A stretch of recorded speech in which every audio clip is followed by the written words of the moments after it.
30 second जल्दी आ गया ना सर, कितनी सेकंड जल्दी आ गया? प्रणाम प्रणाम प्रणाम, good morning sir, good morning sir. Yes sir, good morning. 12 second पहले मेरे को 30 सेकंड बता रहा था, ठीक है। मुझे सिंक कर, I guess I need to sync my watch with this system timings. Okay, yes sir, good morning, good morning sir, सभी को गुड मॉर्निंग है, सुप्रभात है सभी को सर। जी sir, good morning sir, good morning, good morning. अच्छा, आज हमारा 100th लेक्चर कंप्लीट हो गया, क्या बात है सर, ठीक है। 100 लेक्चर में हमने कितने घंटे का, मतलब कितना मार्क्स का कवर किया होगा टेंटेटिवली सर? सेंचुरी कंप्लीट हुई ना सर। हमने कॉम्प्रिहेंसिवली देखेंगे, out of this 100 hours we have covered around 200 marks के आसपास का हमने कवरेज किया है, 200 210 के आसपास है ना, 200 मार्क्स के आसपास का हमारा कवरेज अभी है सर, और ये ऑप्शनल है सर, ठीक है। हाँ Sujit, if you have watch the previous session फिर आप ज्वाइन कर सकते हो, if you not watch the previous session आप प्लीज आगे का देखिए सर। गुड मॉर्निंग, हाँ जी sir, good morning, good morning, good morning sir, good morning sir, जी सर, गुड मॉर्निंग सर। खैर हम लोग कहाँ पे थे? आर्किटेक्चर ऑफ दिल्ली सल्तनत, और फिर आज रीजनल स्टेट्स की शुरुआत करेंगे, कल विजयनगर और बहमनी को पढ़ेंगे सर, ठीक है। तो कल बहमनी किंगडम और उसके बाद विजयनगर की डिस्कशन करेंगे, और मोस्ट प्रोबब्ली कल 2 दिन में विजयनगर बहमनी को खत्म भी करेंगे सर, ठीक है। सो हम लोग रीजनल स्टेट्स का ओवरव्यू देख रहे थे, और रीजनल स्टेट्स में आपको समझाने की कोशिश कर रहा था कि किस किस प्रकार का एडवांसमेंट हुआ, डेवलपमेंट हुआ। नहीं, हम आर्किटेक्चर देख रहे थे, राइट सर, ठीक है। तो as far as I remember we have seen the architecture of Delhi Sultanat, है ना। तो हमने आर्किटेक्चर को पूरी अच्छी तरह से देख लिया है कि दिल्ली सल्तनत में आर्किटेक्चर की खासियत क्या है और उसके फीचर्स क्या है सर, ठीक है। So we have seen the phase 1 जब शुरू होता है स्लेव डायनेस्टी के समय से सर, और स्लेव के बाद फिर खिलजी डायनेस्टी की शुरुआत होती है, तब आपको फेज 1 की शुरुआत मिलती है सर, ठीक है। Then we had seen the phase 2 of the Delhi Sultanat, जहाँ पे तुगलक डायनेस्टी की शुरुआत हुई और तुगलक ने उसमें एक्सपेंशन किया, और आज हम लोग फेज 3 देखेंगे। फेज 3 में खासियत यह है कि by the end of 14th century sir regional style of architecture भी शुरू हो जाएंगे, और इस पीरियड के अंदर यू विल आल्सो फाइंड कि जो रीजनल स्टाइल ऑफ आर्किटेक्चर है उसमें नॉर्थ, साउथ, वेस्ट और ईस्ट सब जगह पे डेवलपमेंट होगा। साथों साथ जो सुल्तान है, मतलब सल्तनत की जो पूरी कहानी है, वहाँ पे भी आपको डेवलपमेंट तो मिलता ही रहेगा सर, ठीक है। तो कल के क्लास में हमने स्लेव डायनेस्टी, खिलजी डायनेस्टी और तुगलक डायनेस्टी के आर्किटेक्चर को खत्म किया था, है ना। तो yesterday we had covered up the architecture of the slaves, Khilji and Tughlaq dynasty. आज हम लोग आगे चलते हैं और समझने की कोशिश करते हैं फर्दर एक्सपांशन और further development of architecture in the next phase, है ना। नेक्स्ट फेज के अंतर्गत अब हम लोग क्या देखेंगे sir? Will be discussing about the सल्तनत, एंड उसके बाद रीजनल स्टेट्स का डेवलपमेंट कैसे हुआ सर, ठीक है। रीजनल स्टेट्स में हम उनकी पॉलिटिकल हिस्ट्री भी थोड़ी थोड़ी देखते रहेंगे। अब देखिए पॉलिटिकल हिस्ट्री थोड़ी आपको भारी लग जाएगी सर, बट साथ में हम लोग खाली रिवाइज कर देंगे उसको, तो आपको आइडिया रहेगा कि क्या हुआ था एक्चुअली सर, ठीक है। वरना तो क्या होगा कि पॉलिटिकल हिस्ट्री के लिए फिर अलग से आपको पढ़ना ना पड़े सर, और फिर वहां से क्वेश्चन नहीं बना है अभी तक। So there has not been a question from the this thing, political history वाला जो पार्ट है वहां से, रीजनल स्टेट्स की पॉलिटिकल हिस्ट्री वाला पार्ट है वहां से सर, ठीक है। सो हम लोग फिर ज्यादा उसके ऊपर क्या कहते हैं कि ना, कि हमारी एनर्जी ज्यादा ना स्पेंड करें सर, समझे। So it's better not to spend much of the energy in the regional states वाला पॉलिटिकल हिस्ट्री, ओके। तो कल हमने आर्किटेक्चर के फीचर्स देख लिए थे yesterday, we had seen the features of the architecture, okay. तो मैंने फीचर्स के अंदर आपको बताए थे कि क्या क्या चेंजेस हुए हैं सर, है ना, और क्यों अलग अलग प्रकार के टाइप्स ऑफ कंस्ट्रक्शन होते हैं, राइट सर, ठीक है। तो मॉस्क बिल्डिंग का क्या इंपॉर्टेंस है, मॉस्क के साथ साथ ये फोर्ट्स क्यों बनते हैं सर, है ना। इसके साथ साथ हमने समझने की कोशिश की थी वाटर बॉडीज बनाने की कोशिश करेंगे राजा सर, ठीक है। तो अलग अलग प्रकार की आपको चीजें देखिए, और आखिर में टॉम्ब दिखते हैं सर, है ना। ये टॉम्ब बेसिकली आप देखिए तो मकबरे के रूप में आपको मिलेंगे, और अलग अलग डायनेस्टीज के द्वारा ये बनाए जाते हैं सर, ठीक है। तो yesterday we have seen all this portion, हमने एंशिएंट और मीडिवल आर्किटेक्चर को कंपेयर भी कर दिया था, और हमने समझने की कोशिश की थी कि उसमें टेक्निक कैसे बदलती है सर, ठीक है। उसमें फिरोज शाह तुगलक की एक खासियत हमने देखी थी कि he started combining the features, है ना, कि उसके यहाँ पे आर्क्यूएट और ट्रेबिएट दोनों का यूज होने की शुरुआत हो जाती है सर, समझे आप लोग, ठीक है। और हमने ये भी समझा था कि आर्क्यूएट और ट्रेबिएट दोनों का मिक्स होने की शुरुआत होगी, तो ये मिक्सचर के कारण काफी सारी चीजों का फिर बदलाव आ जाता है सर, ठीक है। तो this will be carried and applied in different parts of the country. फिर रीजनल स्टाइल्स का जब डेवलपमेंट होगा उसमें भी आपको आर्क्यूएट एंड ट्रेबिएट का मिक्सचर मिल जाएगा सर, समझे आप लोग, ठीक है। तो एक ये पार्ट आपको थोड़ा क्लियर हो जाना चाहिए सर। मेरा टेलीग्राम लिंक अभी डिलीट हो गया था, फिर उसके बाद हम नहीं बना पाए, पर बना देंगे, चिंता मत करिए, अभी हमारी जर्नी बहुत लंबी है सर, ठीक है। देखिए सफर में अधूरा नहीं छोड़ेंगे हम आपको, है ना। तो आप वो चिंता मत करिए कि सर हमारा ना तेरा मेरा रिश्ता पुराना नहीं होगा सर, है ना, समझे नहीं समझे, ओके। तो ओके, क्योंकि काफी बच्चों को ये है कि वो बादशाह भाग छोड़ छोड़ के भाग जाएगा सर, ठीक है। अरे भाई अभी सल्तनत खत्म हुआ है, हाँ, सल्तनत के बाद अभी बादशाह बाकी है सर, ठीक है। अब देखिए सुल्तान हमेशा अपने आप को नायबुल मोमिन के रूप में कहता है सर, ठीक है। वो कहता है कि भाई मैं नसीर मोमिन याकुतुल मोमिन के रूप में, याकुतुल खलीफा के रूप में हूँ सर, ठीक है। तो जब सुल्तान अपने आप को कहता है he is known as the deputy of the god sir, या डेप्यूटी ऑफ द खलीफा सर, है ना। तो जब बादशाह आएगा तो बादशाह कहेगा कहाँ का खलीफा सर, है ना? अपन अपने नहीं है सर, है ना। So I am the omnipotent, I am the omniscient and I am the sovereign power sir. तो फिर कहानी बदल जाती है फिर। इसके लिए आप देखिए अकबर तक आते आते पॉलिटिकल कंसोलिडेशन जिस तरह से हुआ, तो अकबर की मृत्यु के बाद रीजनल स्टेट्स और उन सबका जो डेवलपमेंट है वो इमीडिएटली नहीं हो जाता है सर, समझे आप लोग, ठीक है। चलिए तो वापस आ जाता हूँ मैं सर, तो चिंता मत करो सर, है ना, कुछ करता हूँ मैं उसके लिए।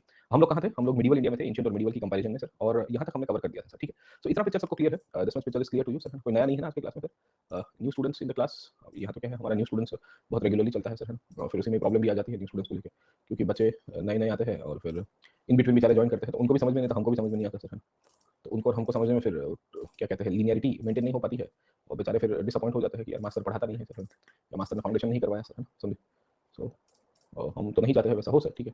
बट कभी कभी हो जाता है सर। दोनों को दिक्कत हो जाता है एग्जैक्टली। इसके लिए तो ऑफलाइन में सिस्टम हुआ करते थे, एक बैच खत्म होकर ही दूसरा बैच में आपको एंट्री मिलती थी सर। नॉर्मल केस के अंदर बैच का एडमिशन फिर रोक दिया जाता था, और मैं भी करता था। इवन सीट्स बाकी रह गई 2 5 10 सीटें, तो फिर आई यूज्ड टू से कि भैया अब चला गया है सिलेबस, है ना, समझे आप लोग, ठीक है। अच्छा सुजीत नए हैं, बट सुजीत कोऑपरेट करेंगे, चलिए thank you very much Sujit, okay. तो हमने कल के क्लास में ये देख लिया था सर, ठीक है। We had seen all this points, और हमने एक्सपेंशन के फेज में आज देख रहे हैं। अब हम लोग देख रहे हैं सल्तनत में 14th सेंचुरी के बाद क्या हुआ आर्किटेक्चर का सर, ठीक है। एंड 14th सेंचुरी के बाद की कहानी कैसे चलती है उसके ऊपर थोड़ा बहुत अब डिस्कस करेंगे सर, ठीक है। So will be discussing from the 14th century itself कि how the expansion will take place, and Bharat के अलग-अलग रीजन्स में क्या हुआ। अब देखिए दिल्ली सल्तनत में टोटल तो 5 डायनेस्टीज आई है, राइट सर, ठीक है ना। तो पहली डायनेस्टी आपको स्लेव डायनेस्टी मिलती है, और फिर दूसरी डायनेस्टी आप देखोगे तो खिलजीस दिखेगी, तुगलक दिखेगी, सैयद और लोधीज। तो क्या सैयद और लोधी डायनेस्टी के समय पे भी आर्किटेक्चर बना था कि नहीं बना था सर, ठीक है। और बना था तो कैसे बना था सर, समझे आप लोग, है ना। तो थोड़ा बहुत इसके बारे में डिस्कस करते हैं, आर्ट फॉर्म्स के बारे में। तो जितना डेवलपमेंट तुगलक, खिलजी और स्लेव डायनेस्टी में था, उतना शायद सैयद में नहीं मिलेगा सर, ठीक है। पर टॉम्ब आर्किटेक्चर आपको जरूर से दिखता रहेगा सर, समझे आप लोग, है ना। तो ये जो मकबरे थे जहाँ पे राजाओं को या बेसिकली जो रूलिंग क्लास के लोग थे या नोबिलिटी के लोग थे, उनको दफनाया जाता था, that was part and parcel of the system, okay, समझे। तो होता क्या है कि there was a continuation of the architecture side, okay. तो हमने कल तुगलक के बारे में ऑलरेडी देखा था, और तुगलक के बाद जो डेवलपमेंट होता है उसके बाद तैमूर आ गया है सर, ठीक है। और हमने पिछले क्लास के अंदर ये बेगमपुरी मॉस्क है जो जहांपना के अंदर ही आपको मिल जाती है सर, ठीक है। तो पहले मोहम्मद तुगलक ने बनाई थी, फिर फिरोज शाह तुगलक उसको आगे कंटिन्यू करता है sir. Let me come back to this point, okay. अब सैयद में कहानी क्या है sir, what is the story with respect to the Sayyid dynasty, और सैयद डायनेस्टी का बेसिस कहां से होता है। अब देखिए सैयद डायनेस्टी पावर के ऊपर कब आई थी ना, 1414 के ऊपर। और 1414 के ऊपर अगर आप पकड़ने की कोशिश करें, इसके पहले भी हमको पता चलता है कि जब तैमूर का आक्रमण हुआ था तब से ये लोग प्रोमिनेंट हो गए थे, क्योंकि 1398 में जब तैमूर आया भारत में, और तैमूर ने भारत में तहस नहस कर दिया सब कुछ, और खिजर खान को अपना सेनापति बना के गया था या गवर्नर बना के गया था, ये पंजाब वाले रीजन में सर, ठीक है ना। तो खिजर खान यहाँ का ही व्यक्ति था सर, ठीक है। हमने आपको इसकी पॉलिटिकल हिस्ट्री बहुत बताई थी sir. And over period of time ये खिजर खान दिल्ली की गद्दी को कैप्चर करता है सर, ठीक है। तो this was a period of disorder and war. ये जो बेसिकली आप देखिए कि एक ऐसा पीरियड था जहां लड़ाई हो रही है, लड़ाई हो रही है तो आर्ट फॉर्म्स का डेवलपमेंट नहीं होगा, ओके। अब जैसे तुगलक में भी ये हुआ था कि उसमें भी क्राइसिस पीरियड ऑफ आर्किटेक्चर कहते हैं, क्योंकि सिटीज बनवाए गए थे, बट सिटीज के सिवाय आपको बाकी कोई चीजें नहीं दिखेगी प्रोमिनेंटली सर, ठीक है। बिल्डिंग कंस्ट्रक्शन चलता है, बट रिसोर्सेज नहीं थे और मटेरियल नहीं थे इनके पास सर, ठीक है ना। अब रिसोर्सेज और मटेरियल का प्रॉब्लम क्या था, what was the problem, okay. क्योंकि जब ये सैयद डायनेस्टी दिल्ली में रूल कर रही थी, तब तक आते आते नॉर्थ इंडिया पूरा डिसइंटीग्रेट हो चुका है। एक्चुअली होता क्या है कि with the invasion of Timur 1398 तक आते आते दिल्ली के आजू बाजू के जो बहुत सारे राजा थे वो अपने आप को इंडिपेंडेंट कर चुके हैं। मतलब यहाँ पे आप देखोगे तो जौनपुर करके स्टेट दिखेगा, जौनपुर ने अपने आप को इंडिपेंडेंट कर दिया है। बंगाल कब से इंडिपेंडेंट होकर बैठा है, तुगलक डायनेस्टी में फिरोज शाह तुगलक के बाद बंगाल कभी ये लोग जीत नहीं पाए थे सर, ठीक है। नीचे साउथ में अगर आप देखने की कोशिश करोगे तो आपको 2 राजा दिखेंगे, तो भवानी किंगडम आपको मिल जाएगा, और साथ साथ आप देखोगे तो विजयनगर डेवलपमेंट मिल जाएगा सर, ठीक है। तो ये भी इंडिपेंडेंट हो रहा था। यहाँ पे गुजरात के अंदर आप देखोगे तो मुजफ्फर शाह की डायनेस्टी एस्टैब्लिश होती है, तो Gujarat is also getting independence sir, है ना। राजस्थान में आप पकड़ने की कोशिश करें, राजपूताना राजा, मेवाड़, मारवाड़, इन सब किंगडम्स की भी शुरुआत हो रही है सर, ठीक है। तो होता क्या है कि with the advent of Timur Delhi में जो राजा हुआ करते थे सल्तनत के, उनका प्रोमिनेंस बहुत कम हो गया था। तो ये जो सैयद डायनेस्टी है, they did not have much of the political power, और पॉलिटिकल पावर नहीं था तो आर्ट फॉर्म में भी आपको कहीं ना कहीं इसको कंट्रीब्यूट बहुत ही कम मिलेगा सर, ठीक है ना। तो मालवा इंडिपेंडेंट हो रहा है, दिल्ली, गुजरात, ये सब रीजन आपके इंडिपेंडेंट हो रहे थे। तो ऑल दिस कंडीशंस यहाँ पे इनको कंपेल करती है कि भाई ये अपने आप को सेफ गार्ड करे सर। उसके बावजूद करके लेकिन नवाब के लड़के सर, समझे आप लोग, ठीक है। तो खिजर खान के नाम के ऊपर से बेसिकली खिजराबाद करके एक शहर की स्थापना की गई थी, जिसको आपको आज की तारीख में कहीं पे मिलेगा नहीं नक्शा में सर, ठीक है। वैसे ही आपको मुबारक शाह जैसे किताब थी ना, याह्या बिन अहमद सर हिंद की सर, है ना, तारीख मुबारक शाही सर, है ना। तो it was in the form of तवारीख सर। तो उसके नाम के ऊपर से सिटी आपको मिलेगा मुबारकाबाद सर, है ना। मुबारक हो, आबाद हो गए हम लोग सर, है ना। तो मुबारकाबाद सर, है ना, आबाद होने का मतलब फ्लरिश करना सर, ठीक है, गेटिंग अ। तो यहाँ पे ये मुबारकाबाद या मुबारकपुर करके जो बेसिकली एक फाउंडेशन था फोर्ट का रखने की कोशिश की गई थी, वहाँ पे मुबारक शाह की आपको एक मकबरा भी मिल जाता है सर, ठीक है। इसी तौर के ऊपर आपको मोहम्मद शाह करके एक और राजा थे, उनकी भी आपको एक मकबरा दिखेगा सर, बट कोई ज्यादा प्रोमिनेंस नहीं है सैयद डायनेस्टी के समय पे सर, ठीक है। तो Syed continued the legacy of building the forts. मैं आपको ये क्यों बता रहा हूँ सर, है ना, कैंटोनमेंट बेस्ड फोर्टिफिकेशन सर। ये शुरू हुआ था स्लेव डायनेस्टी के समय से सर, है ना, समझे, है ना। एंड ये कंटिन्यूअसली स्लेव डायनेस्टी में दिल्ली में, पुरानी दिल्ली में किया गया, और फिर उसके बाद अलाउद्दीन नसीरी में किया, और तुगलकों ने जो 3-3 किले बनवाए सर, है ना, अलग अलग जगह पे। तो इनके द्वारा भी बनते हैं, ऐसा नहीं है कि नहीं बनवाया जाता है सर, ठीक है। और जब फोर्टिफिकेशन होता है तो हम ये कह सकते हैं कि अर्बनाइजेशन की तरफ सिस्टम को लेके जा रहा है सर, ठीक है।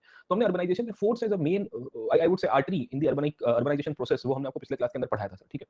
तो अगर आपको अर्बनाइजेशन की कहानी याद होगी कि factors leading to urbanization, third urbanization की स्टोरी हमने पिछले क्लास के अंदर पढ़ी थी, तो उसमें फोर्टिफिकेशन बेस्ड जो डेवलपमेंट है वो एक बहुत बड़ा फैक्टर था सर, है ना, याद आया आपको सर। तो आपको इनके जितने भी फोर्ट्स का जो डेवलपमेंट है, या इनके यहाँ पे जो सिटीज का डेवलपमेंट है, उसको आपको इसी बेसिस के ऊपर से देखना है कि यार ये सब फोर्टिफिकेशन जो हो रहा है, ये फिर से अर्बनाइजेशन की तरफ पुश करेगा सिस्टम को सर, समझे आप लोग, ठीक है ना। तो एक तो सैयद वंश हो गया, जिसके यहाँ पे आपको ये 3-4 चीजें दिखेगी। ये सैयद वंश को तो फिर ओवरऑल भालू लोधी फिर टॉपल करवाएगा सर, ठीक है ना। तो इसकी शुरुआत मुल्तान में हुई थी, इसकी खत्म बदायूं में होती है सर, ठीक है ना। तो the principality started from Multan and it ended in Badaun, है ना। तो ये पूरी कहानी हमने इसको थोड़ा बहुत डिस्कस किया था सर, ठीक है। ये सैयद 1451 में टॉपल करवा दिए गए, एंड खिलजी कहा Bahlul Lodi came to power sir, है ना।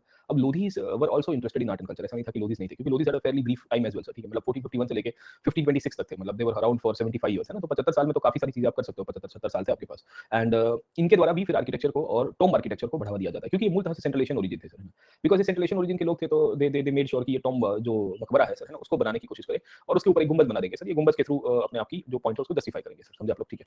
अब लोधीज में चेंज क्या आया है सर, है ना, what is the change that has been brought by the Lodis. अब देखिए लोधीज में 4-5 चीजों का चेंज आपको मिल जाएगा सर, है ना। तो फिर से हम लोग व्हाइट बोर्ड के ऊपर चले जाते हैं, या ब्लैक बोर्ड के ऊपर चले जाते हैं, वो ज्यादा ठीक रहता है, और मैं भी थोड़ा लिखना करूंगा, तो फिर क्या है कि अपनी दिमाग थोड़ी और ज्यादा चलेगी सर, ठीक है।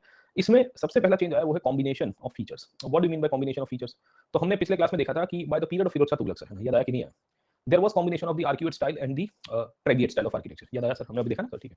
So we had seen that the arcuate and Trabeate style was actually merged by the Firoz Shah Tughlaq. But Firoz Shah Tughlaq ने खाली एक जगह पे ये किया था सर, ठीक है. लोधीस तक आते आते we see the arcuate and the Trabeate style expanded, और उन्होंने बहुत सारी जगह के ऊपर बेसिकली इन दोनों का मिक्सचर किया है सर, समझे आप लोग, ठीक है. तो ये एक तो फंडामेंटल चेंज आपको इनकी यहाँ से दिखेगा सर, समझे आप लोग. दूसरी यहाँ पे लोधीस की जब हम लोग बात करेंगे तो इनके द्वारा बालकनीज बनने की शुरुआत हो जाती है. ये बालकनीज हमें आप देखोगे तो सीधे सीधे तौर के ऊपर दिल्ली सल्तनत में कहीं पे दिखेगी नहीं, बट यहाँ पे आपको मिल जाती है सर. आपको छतरी दिख जाएगी सर, यू फाइंड द छतरी. अब छतरी क्या होती है सर, तो इस प्रकार की आपको ये बिल्डिंग दिखेगी, can you see over here sir, ये छतरी का प्रकार है सर, समझे आप लोग, ठीक है. तो यू फाइंड कि ये छतरी का आपको डेवलपमेंट मिलेगा. तो ये जो छतरी का है ये बालकनी का है. Balcony basically kind of hanging balcony होती है, जिसे झरोखा कहते हैं सर, ठीक है. तो ये जो झरोखा दर्शन है काइंड ऑफ आप पकड़ने की कोशिश करिए, ये गुजरात और बेसिकली राजस्थान वाले रीजन से बोरो किया गया है. अब इस समय के दौरान गुजरात और राजस्थान अपना खुद का डेवलपमेंट कर रहा था आर्किटेक्चर के अंदर. राजस्थान में राजपूताना स्टेट्स, राजपूत राजा बेसिकली अपने हिसाब से नया फाउंडेशन कर रहे हैं, उसके कारण कन्फ्लुएंस हुआ था आर्किटेक्चर का, ट्रेडिंग पॉइंट, समझे आप लोगों के. तो इसमें ये दो चीजें आपको यहाँ से डेवलपमेंट मिलेगा कि कॉम्बिनेशन ऑफ फीचर्स होते हैं. इसमें indigenous style plus Turkish style दोनों का मिक्सचर होगा सर, है ना. तो इंडियन प्लस टर्किश आर्ट जो पहले से चल रहा था, इन दोनों का मिक्सचर आपको दिखता है, और इसके कारण नए नए प्रकार की इमारतें बनने की शुरुआत हो जाएगी, समझे. अब इनकी खासियत क्या थी सर, है ना. When we see the case of Lodis, आपको पता होना चाहिए कि लोधी की कहानी थोड़ी अलग थी कंपैरेटिवली टू अदर्स, क्योंकि इनके द्वारा मॉन्यूमेंट्स थोड़े कम बनाए जाते हैं. और मॉन्यूमेंट्स के अंदर we do not find direct palaces और एनी काइंड ऑफ फोर्टिफिकेशन, पर मॉन्यूमेंट्स में आपको एक चीज दिखेगी, वो है टॉम्ब आर्किटेक्चर सर, है ना.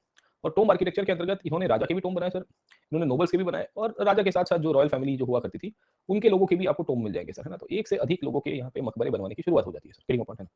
दूसरी खासियत ये थी कि ये टॉम्ब जमीन के ऊपर नहीं बनते थे, इसको प्लेटफॉर्म के ऊपर बनवाया जाता था. जैसे फॉर एग्जांपल ये ग्राउंड लेवल है, तो उसके ऊपर एक छोटा सा प्लेटफॉर्म बनवाया जाएगा, और उसके बाद then you will find some kind of tomb will be made on the top of it, okay, समझे. तो आपको इस प्रकार से चीजें दिखेगी, फिर ऊपर आपको गुंबद दिख जाएगा, so you will find a kind of dome over here sir, है ना, समझे आप लोग, ओके. और फिर उसके बाद देन यू सी एक एंट्रेंस यहाँ पे, एक एंट्रेंस यहाँ पे, एक एंट्रेंस यहाँ पे है सर, ठीक है. फिर आगे आपको एक बालकनी जैसे दिखा दी जाएगी सर, समझे आप लोगों को. तो ये कॉर्निस होता है, उसकी कॉर्नर वाली पार्ट है, ओके. तो ये लोधी गार्डन आप जाओगे तो आपको उसमें इस प्रकार की फीलिंग दिखेगी, और फिर आपको छोटे से 3-4 स्टेप्स चढ़ के ऊपर जाना पड़ेगा सर, ठीक है. यहाँ सब गार्डन होता है. तो इन्होंने क्या किया है कि टॉम्ब बनाया, वो भी रेस प्लेटफॉर्म के ऊपर बनवाने की शुरुआत की, जो एक नई स्टाइल की आर्किटेक्चर की एक खासियत दर्शाती है. पहली चीज तो आपको ये क्लियर हो जानी चाहिए सर, ठीक है. इससे फर्क क्या पड़ता है कि बिल्डिंग थोड़ा बड़ा दिखता है सर, है ना. तो साइज आपको थोड़ी बड़ी दिखेगी क्योंकि रेस प्लेटफॉर्म के ऊपर बनवाने की कोशिश की जाती है सर, ठीक है. दूसरी ये प्लिंथ प्लिंथ ही है सर, है ना. ये रेस प्लेटफॉर्म का मतलब प्लिंथ होगा सर, है ना. टेक्निकल भाषा में उसको प्लिंथ कहते हैं सर, ठीक है. कोई भी चीज प्लेटफॉर्म के ऊपर बनती है प्लिंथ के रूप में ही कंसीडर करेंगे ना सर. तो बिल्डिंग हो गया है या कोई भी चीज होगी सर, तो उसको प्लिंथ ही कहेंगे उसको सर. तो प्लिंथ लेवल के ऊपर लेके आना, प्लिंथ के ऊपर कंस्ट्रक्शन. जनरली क्या होता है कि जब हम लोग कंस्ट्रक्शन सेक्टर में काम करते हैं तो कहाँ पे what is the status of the work, तो जवाब ये आता है कि अभी प्लिंथ लेवल तक काम पहुंचा है, लिंटर लेवल तक काम पहुंचा है सर, है ना, स्लैब लेवल तक पहुंचा है सर. तो जब रिपोर्ट तैयार करते हैं, कि मैं इंजीनियरिंग साइड में जब काम करता था, तो फिर हमारे प्रोग्रेस जब हमको रिव्यू लिख के वापस भेजने होते थे फोटोग्राफ्स के साथ, तो यही लाइन के ऊपर समझ में आता है, अच्छा प्लिंथ लेवल तक पहुंचे हो, मतलब दैट मींस कि आपने फाउंडेशन कवर किया है, आप फाउंडेशन से ऊपर आ गए हो, जमीन के ऊपर आ गए हो. चलिए सर, ठीक है. सो वो भी एक अलग नशा था सर, है ना, वो भी एक अलग कहानी थी. चलो let me come back to this one, okay. तो ये रेस प्लेटफॉर्म प्लिंथ के ऊपर बनाएंगे, इससे साइज बड़ी लगती है सर, है ना. और साइज बड़ी लगती है, दूसरा क्या है कि दूर से देखोगे ना तो आपको लगेगा आहा हा, वो वाली फीलिंग आ जाएगी सर, समझे आप लोग, ठीक है. तो एक इसकी कहानी आपको यहाँ से दिखेगी सर, है ना. दूसरा, इन्होंने जो आर्किटेक्चर में डोम बनवाया है वो बहुत इंटरेस्टिंग डोम बनवाया है सर, है ना. अब समझिए कि ये तो मकबरा है सर, है ना. अच्छा, आपको डोम और टोम के बीच में तो डिफरेंस समझ में आता है sir. Dome is one of the feature sir. Dome जो है ये गुंबद है सर, है ना. जो काफी बच्चे डोम और टोम के बीच में कंफ्यूज हो जाते हैं सर. टोम्ब इज द मकबरा जहां डेड बॉडी को दफनाया जाता है, अंदर कोई महाशय होंगे जिनको लिटाया दिया होगा सर, समझे आप लोग, ठीक है. ये जो है ये तो फीचर का प्रकार है, this is also feature, okay. ये भी डोम का ही प्रकार है सर. अब नॉर्मली क्या हो रहा था कि पहले के समय के दौरान जितने भी डोम आर्किटेक्चर बनते थे उसमें स्मॉल साइज का डोम बनता था. अब जैसे आप अलाई दरवाजा को देख लीजिए सर, है ना. तो अलाई दरवाजा का जो डोम आर्ट है वो it's a very small art sir, है ना. तो उसमें आपको कोई बड़ी मात्रा में या बड़ी साइज का डोम नहीं दिखेगा सर, ठीक है. से फॉर एग्जांपल हम यहाँ पे दिखाते हैं, तो can you see over here, यहाँ पे छोटा सा एक आपको डोम दिख रहा है ऊपर से, गुंबद टाइप ऑफ थिंग, है ना. But by 15th century what is happening कि ये जो आपके राजा थे, क्या कहते हैं अपने लोधी वंश के सर, है ना. लोधीस तक आते आते we do come to know that the dome size has increased, है ना. तो डोम की साइज बढ़ा दी जाती है सर, है ना. और इन्होंने क्या किया, डबल डोम बनाने की शुरुआत की सर, कड़ी पॉइंट, है ना. ये डबल डोम में खासियत क्या हुआ करती थी सर, है ना. यहाँ पे आप पकड़ने की कोशिश करोगे तो से फॉर एग्जांपल एक मॉन्यूमेंट यहाँ पे है, तो नीचे एक डोम होगा और उसके ऊपर एक बड़ा सा डोम होगा सर, समझे आप लोग, ठीक है. तो इससे क्या होता है कि you will get this feeling of hollowness inside the monument. आपको मॉन्यूमेंट के अंदर बहुत हॉलोनेस की फीलिंग आएगी सर. एंड आप नीचे खड़े रहोगे तो आपको लगेगा कि यार बहुत बड़ा है सर, ठीक है. और बीच में वैक्यूम होता है सर, है ना. तो आप you will stand over here, से फॉर एग्जांपल ये एक एंट्रेंस है, ये एक एंट्रेंस है, ये एक एंट्रेंस है सर, ठीक है. और फिर ये आपकी ये पूरी सिस्टम चलती है, ऊपर आपको ये इस प्रकार का कोई मॉन्यूमेंट है, किसी का मकबरा है सर, ठीक है. बट आपको ऐसी फीलिंग आ जाएगी सर, समझे आप लोग, ठीक है. तो ये एक डोम है, फिर ऊपर एक डोम है, और फाइनली उसकी डिजाइन फीचर आपको यहाँ से मिल जाती है सर, ठीक है. तो ये हॉलो डोम फीचर कहते हैं. हॉलो डोम का मतलब क्या है कि एक डोम यहाँ पे है, एक डोम यहाँ पे है, एक डोम यहाँ पे है, तो डबल डोम की फीचर्स होती है. इससे क्या होता है कि बिल्डिंग बहुत स्पेशियस लगता है सर, है ना. और आपकी जो फीलिंग आती है ना, मतलब वो आहा हा वाली फीलिंग आ जाएगी आपको सर, ठीक है. ये मुगल्स ने ताजमहल में फिर बहुत कॉपी किया सर, ठीक है. या इसके बाद आप देखोगे बहमनी सुल्तान जो नीचे साउथ में पावर के ऊपर आएंगे, इनके द्वारा भी जो मकबरे बनते हैं उसमें भी डबल डोम फीचर्स आपको मिल जाएंगे. लेटर ऑन जब बीजापुर स्टेट का फाउंडेशन हुआ, कल हम लोग पढ़ेंगे, तो गोल गुंबद आपको दिखेगा. Gol Gumbaz is an example of double dome architecture, है ना. तो नीचे से आप देखोगे उसके ऊपर एक बड़ा सा हॉलो डोम आपको क्रिएट करवाया जाता है सर, है ना. तो शुरुआत लोधीस के समय पे होती है सर, गिरिंग अपॉन, है ना. So the phases and evolution of architecture इन दिल्ली सल्तनत, समझे आप लोग, है ना. तो टेक्नोलॉजिकल चेंजेस अगर आप समझने की कोशिश करिए तो नई तरह से हो रहे हैं सर, ठीक है. टोम आर्किटेक्चर, हाँ practically it is against the idea of the Islamic thoughts, है ना, कि भाई इस्लाम में, मैंने कल भी बताया था ना शायद तक, है ना, क्योंकि पैगंबर साहब तो बोल के गए थे कि भाई there should not be any kind of class division even after your death, है ना. तो आपको कहाँ दफनाया जाएगा, कोई आइडेंटिटी नहीं रखनी है सर, ठीक है. बट फिर यहाँ तो मेक इट लार्ज करने की बात हो रही थी सर. मेक इट लार्ज के चक्कर में आप देखिए कि अलग अलग प्रकार के ये टोम्स को बनवाया जाता है सर, ठीक है. अब ये लोधी जैसे थे, ये कहते हैं कि ये मकबरा मकबरे बनेंगे वो बात ठीक है, उसमें डबल डोम के फीचर भी ऐड कर दिए मकबरे के अंदर, वो भी ठीक है सर। इसमें हम लोग नया चीज़ और ऐड करेंगे सर, और वो क्या करेंगे कि टॉम्ब की डिज़ाइन सामान्य रूप से एक कमरा होता था, वो कमरे के अंदर से आप आराम से जा सकते थे एंड देन वहाँ पे डेड बॉडी को मतलब जिसका भी मृत्यु हुआ है उनको दफना दिया गया है, बरी किया गया है सर, ठीक है। इन्होंने कहा कि नो ये डिज़ाइन भी बदलेंगे सर। अब नॉर्मली शेप ऑफ दी जो टॉम्ब का शेप हुआ करता था, वो रेक्टेंगुलर हुआ करता था सर, ठीक है। सामान्य रूप से कोई भी टॉम्ब होती थी, उसका आप ऊपर से शेप देखोगे तो it will be the form of rectangular shape sir, है ना? तो यहाँ से एंट्री होती होगी, ये बीच में आपका ये डोम का फीचर आ जाएगा, यहाँ पे एक छोटी छतरी है, यहाँ पे एक छोटी छतरी है सर, ठीक है। ऐसी फीलिंग आपको दिखेगी, ये उसका टॉप व्यू है बाय द वे सर, ठीक है। बट लोधीस कहते हैं कि नहीं, ये तो कोई सादा प्रकार का हो गया, इसमें कोई ज़्यादा मतलब मज़ा नहीं आ रही है सर, ठीक है। हम लोग है ना इसको ऑक्टागोनल शेप कर देते हैं सर, समझे आप लोग, ठीक है। तो कोई भी टॉम्ब बनेगी by the sultans of the Lodis sir, है ना? उसका शेप अगर आप पकड़ने की कोशिश करोगे तो ऑक्टागोनल करने की कोशिश की गई है। और ऑक्टागोनल शेप से फायदा क्या होता है सर, समझे आप लोग, ठीक है। सो यू विल फाइंड कि इसको आप बीच में से देखोगे, यहाँ से सर, है ना? तो ये उसका टॉप व्यू आ गया है सर, तो आप यहाँ से भी एंटर कर सकते हैं, यहाँ से भी एंटर कर सकते हैं, यहाँ पे भी, और फिर नीचे किसी को दफनाया होगा सर, है ना? बरी किया होगा सर, ग्रीन है ना? तो ये आपको ऑक्टागोनल शेप की आपको कहानी दिखेगी सर, समझे। तो ऑक्टागोनल टॉम्ब बनाने की शुरुआत होती है। ऑक्टागोनल टॉम्ब बनाने का शुरुआत का मतलब ये है कि भाई जो टॉम्ब के जो फीचर्स थे उसकी डिजाइन नॉर्मली रेक्टेंगुलर या स्क्वायर हुआ करती थी, वो भी इन्होंने बदल दिया सर, समझे आप लोग, ठीक है। और ये ऑक्टागोनल शेप के थ्रू नए नए प्रकार के सक्सेसिव एडिशंस करने की शुरुआत हुई सर, ठीक है। तो यूपीएससी ने आई गेस 2 साल पहले पूछा था the evolution of tomb architecture in India sir, in the successive सल्तनत, the successive kings of Delhi सल्तनत कैसे बदलाव करते हैं सर, ठीक है। तो ये प्रश्न देख के काफी सारे कैंडिडेट्स मतलब बौखला गए थे कि सर मकबरे में क्या लिखे। मैंने बोला यार इतना सारा दिल्ली सल्तनत के आप देखिए कि इनिशियली जो मकबरे थे उसमें सिंपल इंसान को दफनाया जाता था, फिर जरूरत पड़ी कि भाई कुछ करते हैं तो टॉम्बस्टोन को ऐड किया गया। टॉम्बस्टोन मतलब जब इंसान को बरी किया जाता है तो उसके बाजू में या उसके ऊपर एक पत्थर रख दिया जाता है, फिर लिखा जाता है in the memory of so and so, है ना, ये 30 मार खाते सर, है ना, गेटिंग ओपन। तो फिर ये सब कहानी आपको मिल जाएगी कि इनका जन्म यहाँ पे हुआ था, ये चीजें सर, ठीक है। फिर किसी ने कहा कि भाई चलिए हम लोग इसके ऊपर एक छोटा सा मॉन्यूमेंट बना देते हैं, तो एक मॉन्यूमेंट बन गया सर, है ना। ये मॉन्यूमेंट का शेप बदलता रहा, इसके आजू बाजू में प्रीमाइसेस ऐड होते रहे, फिर गार्डन ऐड होते रहे सर, समझे आप लोग, ठीक है ना। ये गार्डन का अल्टीमेट एंड यहाँ पे मकबरों में आपको दिखेगा सर, ठीक है, समझे आप लोग, ठीक है। अब जैसे मैंने आपको कल हौज खास के बारे में बताया था सर, है ना, वाटर बॉडी के बाजू में दफनाने का मतलब है ना एक फीलिंग था सर, है ना, कि भाई हम बाजू में पानी के बाजू में है ना हमको यहाँ पे बरी किया गया है, और ये हौज भी हमने ही बनवाया था सर, है ना। तो ये तुगलक डायनेस्टी के राजवंशों के बारे में कल हम लोग बात कर रहे थे ना सर, ठीक है। तो बहुत इंटरेस्टिंग क्वेश्चन था, it was I guess 15 marker का क्वेश्चन था या 20 मार्कर का था, उसमें मसाला कम पड़ जाएगा वैसी कंडीशन थी क्योंकि लोगों को टर्म्स याद ही नहीं रह रहे थे। मैंने कहा कि आपको जितने भी रूलर्स हैं उनके टर्म याद रहने चाहिए, नहीं पता है तो आपको पता होना चाहिए कि किसी न किसी ने उसका मकबरा बनाया था। दूसरा पॉइंट आपको इसमें से ये याद रखना है कि भाई द थीम पकड़ लेनी है कि भाई जो आज के लार्ज साइज ऑफ टॉम्ब आपको दिखते हैं सर, है ना। अब जैसे ये Lodhi garden is example of tomb architecture होगी सर, समझे आप लोग, ठीक है। ये मकबरे का ही एक प्रकार है सर, है ना। Taj Mahal is also example of tomb architecture. कोई कहेगा कि ताजमहल जो है it's an example of tomb architecture होगी। टॉम्ब आर्किटेक्चर क्यों? क्योंकि वहां पे भी दफनाया गया है ना सर, मुमताज एंड शाहजहां, आप देखिए कि उनको दफनाया गया है सर, ठीक है। तो उसमें सक्सेसिव एडिशन कैसे हुआ सर? ये स्क्वायर शेप से रेक्टेंगुलर शेप से एक छोटा सा मकबरा, और कहां से कहां आप देखोगे तो बड़े बड़े इमारतें बनने की शुरुआत हो गई सर, है ना। तो वो सक्सेसिव एडिशन सुल्तान के द्वारा क्या क्या किया गया था, दैट वाज द क्वेश्चन, है ना। मुझे यहाँ पे मैंने डाला नहीं है सर, ठीक है, बट मैं आपको कल दिखाऊंगा सर उसके क्वेश्चन के अंदर क्या पूछा गया था सर, ठीक है। तो ये आपको चीज पता होनी चाहिए कि लोधीस के समय पे इन्होंने मिक्सचर करने की शुरुआत की, और मिक्सचर के अंतर्गत इन्होंने तुगलक स्टाइल के साथ साथ जो अपनी खुद की इंडिजिनस स्टाइल थी भारत की उसको भी इन्होंने मर्ज करने की कोशिश की है। ज्यादातर आर्किटेक्चर में आपको टॉम्ब बहुत दिखेंगे और बाकी सारे कोई पैलेसेस वैलेसेस नहीं दिखते। मस्जिद बनाएंगे राजा, मस्जिद इसके लिए बनाते हैं क्योंकि मैंने आपको बताया था कि ये लोग अपने आप को लेजिटिमाइज करना चाहते थे सर, ठीक है ना।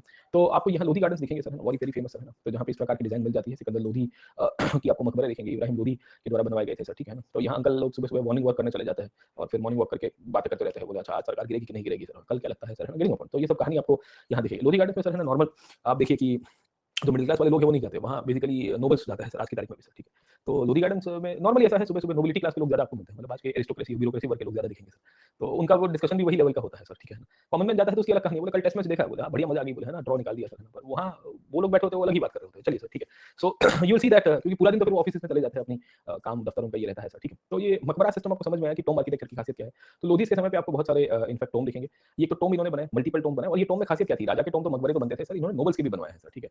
तो बड़े खान, छोटे खान, है ना, बड़ा गुंबद, है ना, ताज खान, दादी का गुंबद, इस तरह के अलग-अलग नाम आपको दिखेंगे लोधीस के समय के सर, ठीक है। तो ये आपकी टॉम्ब आर्किटेक्चर का आपको मिलेगा। पोती का गुंबद सर, है ना, तो यू कैन इमेजिन कि भाई इवन आपकी जो पोती हुआ करती थी, मतलब है ना लड़के की लड़की हुआ करती थी, उसके लिए भी गुंबद बनवाए गए हैं सर, ठीक है। तो ये पूछा था इवोल्यूशन ऑफ टॉम्ब आर्किटेक्चर। तो आपको इवोल्यूशन में 2 चीजें लिखनी है सर, है ना, मैं आपको थीम बता देता हूँ प्रश्न की, आपको आइडिया रहेगा सर।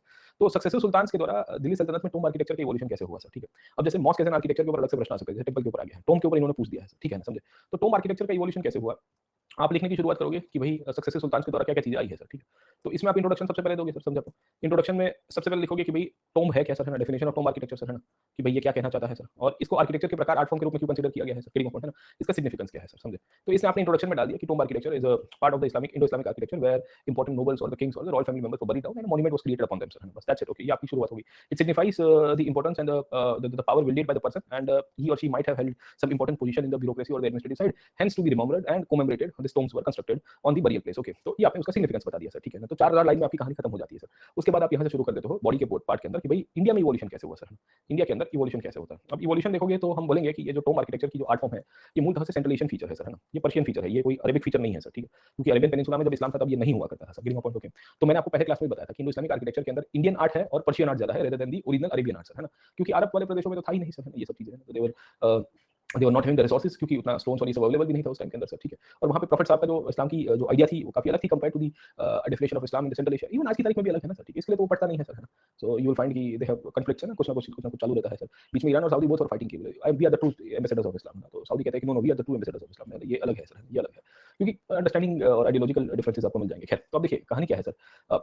इंडिया में ये जो टोम आर्किटेक्चर जो आया है वो सेंट्रल एशिया और पर्शियन आर्किटेक्चर का पार्ट है सर, ठीक है। इंपॉर्टेंट हम लोग देखेंगे कि किंग्स को सेंट्रल एशिया में दफनाया जाता था, और भारत में जब घुर करके राजा आए, जो घुरी डायनेस्टी के राजा थे, उनको भी फिर इसी तौर के ऊपर दफनाया गया था सर, है ना। तो उसकी लेगेसी को कंटिन्यू करने के लिए जब उसके नोबल्स और उसके गवर्नर्स भारत के अंदर मृत्यु होते हैं, तो उनको भी इसी तौर के ऊपर दफनाया जाता है। अब देखिए इवोल्यूशन की आप फेजेस लिख दोगे उसके बाद, और फेजेस में क्या आइडेंटिफाई करोगे sir, what you will B identifying the phases, है ना। आप यहाँ 3-4 पॉइंट्स के ऊपर फेजेस को आइडेंटिफाई करोगे कि स्लेव डायनेस्टी में क्या हुआ, समझ में आया कि नहीं आया, फिर खिलजिस में क्या हुआ सर, समझे कि नहीं समझे, खिलजिस के बाद तुगलक में क्या हुआ। और ये इवोल्यूशन हम दो तरह से लिखेंगे सर, ठीक है। पहला इवोल्यूशन लिखेंगे डिजाइन एस्पेक्ट के अंदर से सर, समझे, और दूसरा हम लोग शेप एस्पेक्ट के अंदर से लिखेंगे, और कंस्ट्रक्शन के फीचर्स के एस्पेक्ट के रूप में सर, ठीक है ना, कंस्ट्रक्शन फीचर्स के एस्पेक्ट से। तो ये 3-4 पॉइंट्स के ऊपर हम लोग इवोल्यूशन लिखेंगे। So first of all will be writing कि भाई भारत में कुतुबुद्दीन ऐबक था, कुतुबुद्दीन ऐबक के बाद इल्तुतमिश था, इल्तुतमिश के बाद बलबन था सर, ठीक है।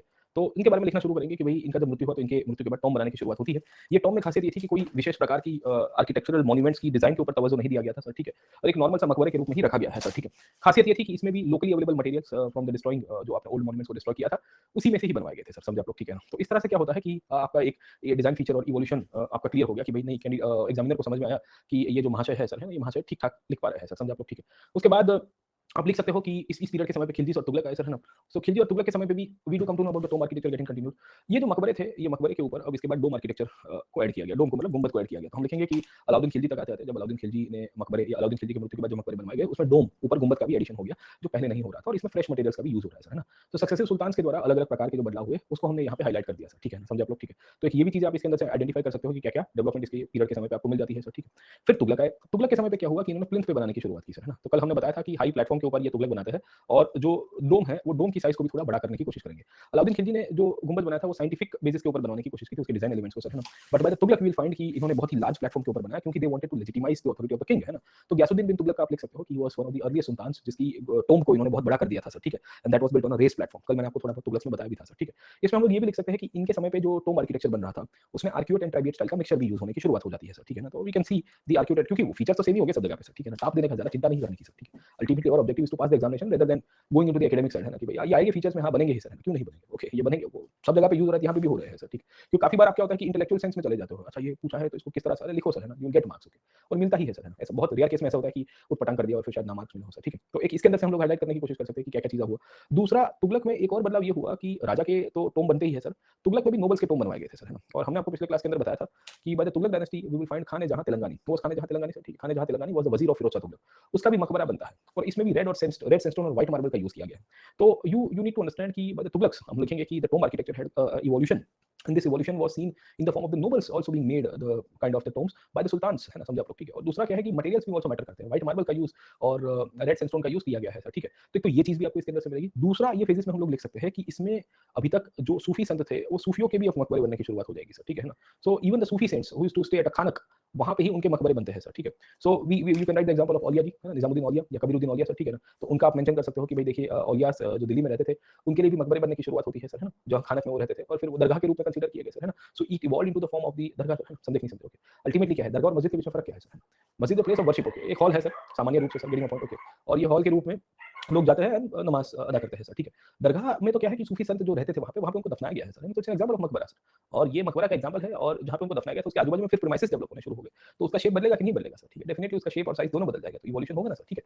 तो you can write that Nizamuddin Auliya की दरगाह तो दिल्ली में ही आपको मिल जाएगी सर, ठीक है। तो ये आपको इसके अंदर से कहानी दिखेगी, इसमें भी लाल पत्थर के उपयोग होने शुरू हुए जो बहुत प्रोमिनेंट था। तो पहले जो आपके टोम बनते थे उसमें आपको मतलब है ना ऑर्नामेंटल डिजाइंस नहीं दिखती थी, बट तुगलक डायनेस्टी तक आते आते ऑर्नामेंटल डिजाइंस मिलने की शुरुआत हो जाती है, जो टोम आर्किटेक्चर की बहुत इंपॉर्टेंस है सर, ठीक है। उसके बाद लास्ट दो फेजेस में चले जाएंगे, फेज 4 के अंदर सर, है ना। और फेज 4 के अंदर हम लोग क्या देखेंगे कि फेज 4 में हम लोग समझने की कोशिश करेंगे कि सैयद डायनेस्टी के द्वारा टोम बनता है, इसमें हम लोग देख सकते हैं मुबारक शाह जैसे राजा, मोहम्मद शाह जैसे राजा, इन सब के समय पे इनफैक्ट टोम बने हैं। ये टोम के अंदर आपको कोई स्पेसिफिक फीचर्स नहीं दिखेंगे, पर जरूर से हम लोग कह सकते हैं कि टॉम मेकिंग कंटिन्यूड, और they created a bridge between the old Tom making art form and the new Tom making art form, मतलब क्योंकि फिर लोधीज तक आते आते मेक इट लार्ज हो जाएगा सर, ठीक है। और लास्ट में हम लोग फेज 5 में चले जाएंगे, और फेज 5 में हम लोग समझेंगे कि भाई जब लोधीज आए तो लोधीज ने आहा हा हा वाला वो कर दिया, वाह वाह वाह वाला मीम है ना सर, ठीक है ना, उसको कल लेके आते हैं अपन क्लास के अंदर सर, ठीक है। सो यू विल फाइंड कि गजब है सर, वो ये सब पाकिस्तानी जज, वो कोई पाकिस्तान के कोई रियलिटी शो के जज है सर, ठीक है। मैंने कल देखा सर उनको, मैंने बोला ये है कौन सा महाशय, जरा देखने तो दो, let me check him sir, है ना। वो बहुत सारी जगह पे कोई भी वीडियो चल रहा होता है बीच में आ जाता है आहा करके सर, ठीक है। सीन दैट हूं देखा नहीं देखा, दाढ़ी वाले सर, बड़ी बढ़िया है सर, ठीक है।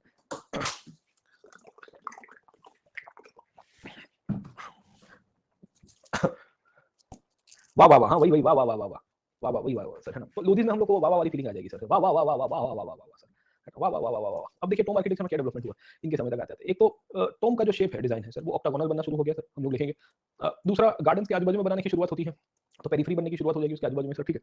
तीसरी पॉइंट, इसके अंदर आप डबल डोम आर्किटेक्चर का यूज़ कर सकते हो। डबल डोम आर्किटेक्चर का डेवलपमेंट हुआ, ये टोम की साइज़ बढ़ाने के लिए, गुंबद को बड़ा करने के लिए सर, ठीक है।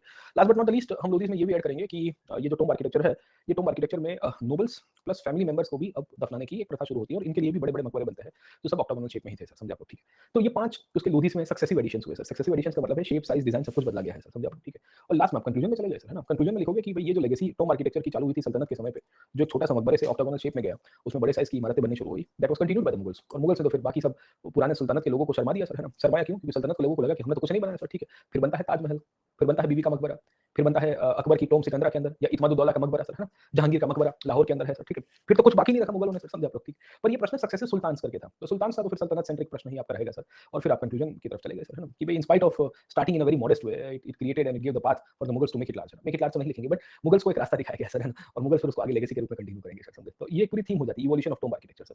अब ये आपको इस तरह के क्वेश्चंस को आपको जज करना आना चाहिए सर। अब देखिए इसमें कोई बड़ी बात नहीं लिखी है, कोई नॉवेल्टी नहीं लिखी है। स्टिल मेरा फ्रेमवर्क है और मैंने पॉइंट्स को कंसोलिडेट करते हुए फैक्ट्स के साथ जस्टिफाई किया है। तो शायद तक मैं 1-2 पॉइंट्स आगे पीछे एक्स्ट्रा ना लिख पाऊँ, but still I will be getting, ठीक है ना, एवरेज मार्क्स से थोड़े ऊपर तो एक आध नंबर दे देगा एग्जामिनर, क्योंकि फ्लो मेंटेन किया है सर, है ना। इवोल्यूशन का जो प्रश्न पूछा है सक्सेसिव सुल्तान्स के द्वारा किया गया है, वो लिखा है, उसका ओरिजिन बता दिया, डेफिनिशन बताया और कंक्लूजन में वे अहेड भी दे दिया है कि ये मुगल्स के द्वारा कंटिन्यू रह रहा है सर, है ना। तो फिर इसके बाद चाहिए क्या और आपको सर, है ना, what else you want in the question paper sir, है ना। तो nature of question will always decide how you are supposed to write, है ना। और जब इवोल्यूशन या क्रोनोलॉजी ट्रेस द ओरिजिन पूछा गया है, तो आपको फिर हमेशा इस तरह से फेज बाय फेज ही जाना है सर, है ना। तो you will get good marks over here sir, है ना। गुड मतलब है कि ठीक-ठाक नंबर मिल जाएंगे, और ये किताब में नहीं दिया है। You will not find tomb architecture as a specific topic in any book, है ना। You take up Satish Chandra और डीएल मेहता, ठीक है, मल्टीपल बुक है। हबीब साहब की किताब देख लीजिए सर, हाँ, या रिज़वी की किताब देख लीजिए सर, है ना। एस डबल रिज़वी की the wonder that was India की पार्ट 2 आती है सर, है ना। तो पार्ट 2 में जैसे एएल बशम की है ना wonder that was India part 1 sir, वैसे ही एस डबल रिज़वी की in fact wonder that was India part 2 है, उसमें मिडीवल इंडिया की कहानी है। तो उसमें भी नहीं दिया है सर, है ना, किसी में नहीं दिया है सर। तो आपको आइडेंटिफाई करना पड़ेगा और एक्सट्रैक्ट करना पड़ेगा, एक्जेक्टली सर, है ना। तो हर्ष कह रहे हैं ना कि sir we need to extract, तो एक्सट्रैक्ट आपको आना चाहिए, क्योंकि आजकल एक्सट्रैक्शन बेस्ड ही क्वेश्चन आ रहे हैं। पिक्चर समझ में आया टोम्ब आर्किटेक्चर के बारे में सर, ठीक है। क्या कहानी थी और टोम्ब आर्किटेक्चर में क्या-क्या बदलाव हुए सर। तो this was all about the Delhi सल्तनत and the tomb architecture. Last में ये जो आपके लोधीज़ थे ना, लोधीज़ ने मॉस्क बिल्डिंग भी कंटिन्यू रखी थी, क्योंकि 2 ही चीज़ इनके लिए मेन थी सर, है ना। जैसे आगरा के निर्माण किया गया, मैंने आपको पिछले क्लास के अंदर बताया था सर, ठीक है। तो इन्होंने बेसिकली ये बनाई थी मॉस्क बिल्डिंग सर, है ना। Mosque building was an integral part of the Sultanate. तो मौत की मस्जिद बनाई जाती है, फिर जमाली कमाली की मस्जिद बनेगी सर, ठीक है ना। वहाँ पे भी आप देखिए कि सूफी संतों की मकबरे बनवाए जाते हैं सर, किलिंग ऑफ। तो शेख जमील कंबो करके इनफैक्ट एक सूफी संत हुआ करते थे, उनके लिए मकबरे बनवाए गए सर, ठीक है। तो can you see over here, ये आपको दिख रहा होगा ना सर, ठीक है। ये उसी का ही प्रकार है सर, समझे आप लोग, ओके। मकबरे से अज़ान भी करते हैं ना, मतलब I have not scene directly अज़ान करते हैं। पहले के टाइम के ऊपर तो नहीं किया करते थे, पता नहीं आज नहीं होता है सर, ठीक है। सो अज़ान तो सीधा-सीधा नहीं होता है सर, ठीक है। बट या नमाज़ होती है, मकबरे में नमाज़ हो जाती है। जैसे ताजमहल आपने देखा होगा, तो आई गेस फ्राइडे को वहाँ कांग्रीगेशनल जुम्मा टू जुम्मा अगर आप देखोगे, तो वहाँ पे ये नमाज़ होती है सर, ठीक है ना। तो ये आपको अभी फिर ट्रेडिशंस बदले होंगे, बट इनिशियली तो नहीं थे। This were more of a monuments, जहाँ पे अपनी लेगेसी को बरकरार रखने के लिए टॉम्ब्स बनती है सर, समझे आप लोग, ठीक है ना। तो ये पूरी कहानी थी आपकी यहाँ पे टॉम्ब आर्किटेक्चर की और मॉस्क आर्किटेक्चर की। तो होपफुली आपको सल्तनत का आर्किटेक्चर स्टाइल समझ में आ गया सबको। हाँ, कि सल्तनत के राजाओं के द्वारा पैलेसेस, फोर्ट्स, मस्क, मदरसा, दरगाह अलग-अलग प्रकार की बनती है। तो उसकी एक पार्ट थी सर, है ना। अब यहाँ से क्वेश्चन बनेगा, 2-3 बार आ चुके हैं सर, है ना। They had already asked you question. जैसे एक बार पूछा था Indo Islamic architecture during the Khilji and the Tughlaq period, मतलब बहुत पुराना प्रश्न है sir, but still they had asked you this kind of questions, okay. या मैं आपको उस दिन बता रहा था, ये टॉम्ब आर्किटेक्चर का प्रश्न है, कहाँ गया, रुकिए सर, है ना।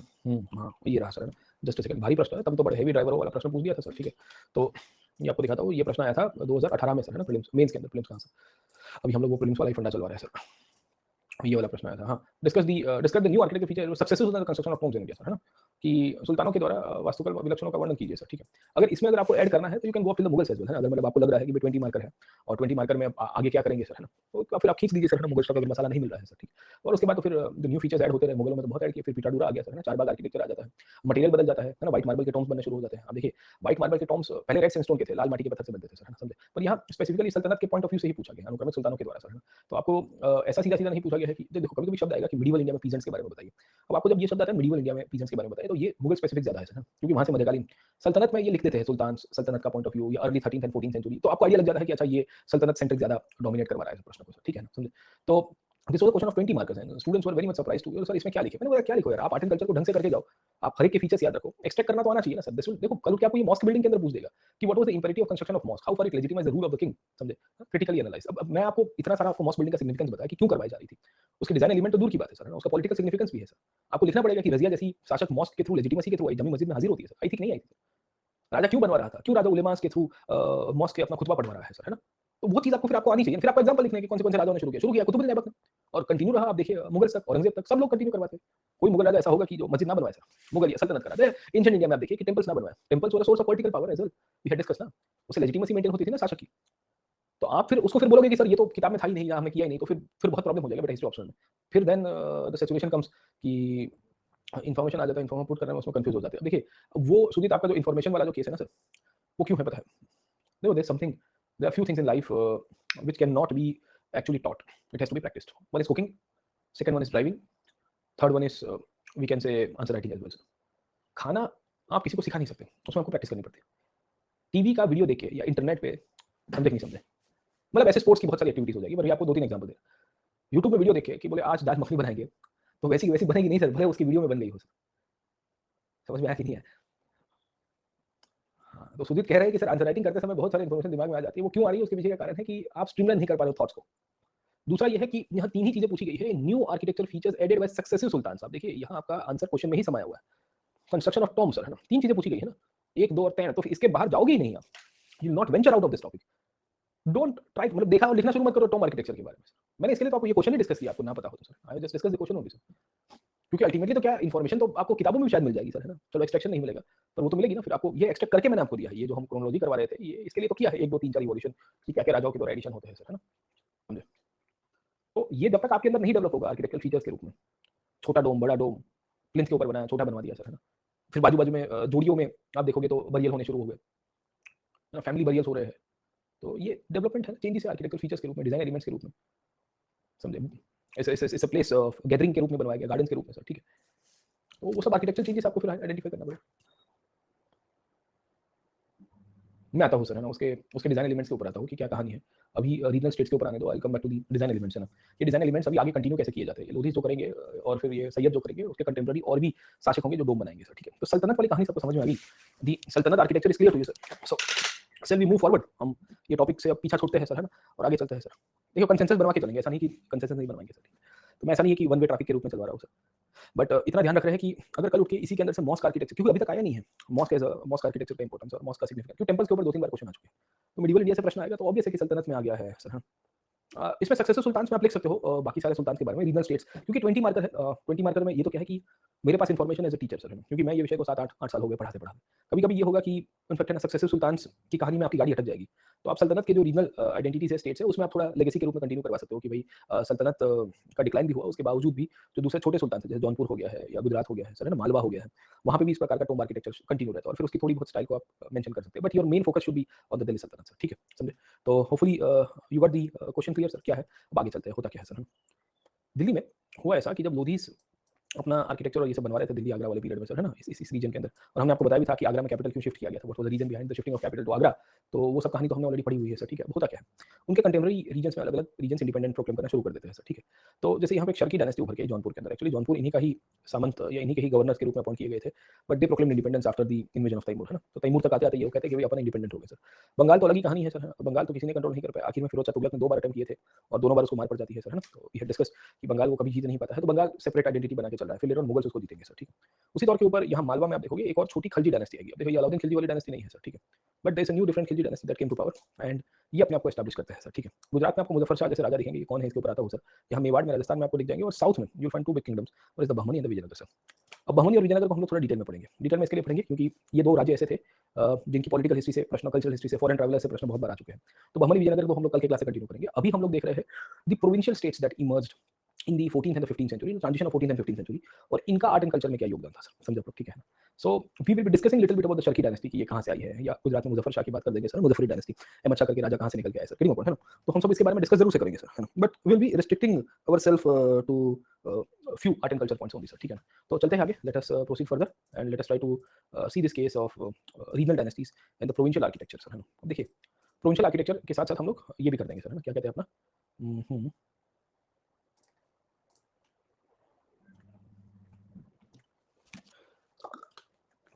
just a second, I'll just come back, okay?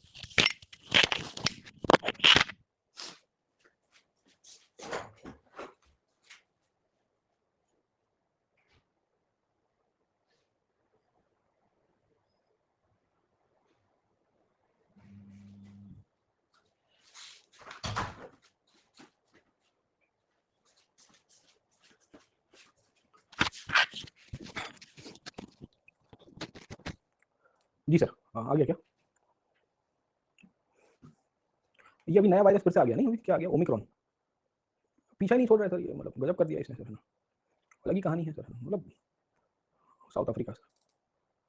हाँ, और कहा कि भाई बैंगलोर में भी आए हैं, बॉम्बे में आए हैं सर, है ना? और मैं बैंगलोर से ही आया सर, है ना? तो मेरे घर में तो फफड़ाट हो गया है। बोले आप बैंगलोर से आए हो? मैंने बोला हाँ। तो मैं उतरा उसी दिन रात को, मतलब आई, मैं कब आया, सैटरडे नाइट आई, बैक होके मैं आपको बताया था बैंगलोर था 2-3 दिन, ऑफिस के काम से गए थे सर।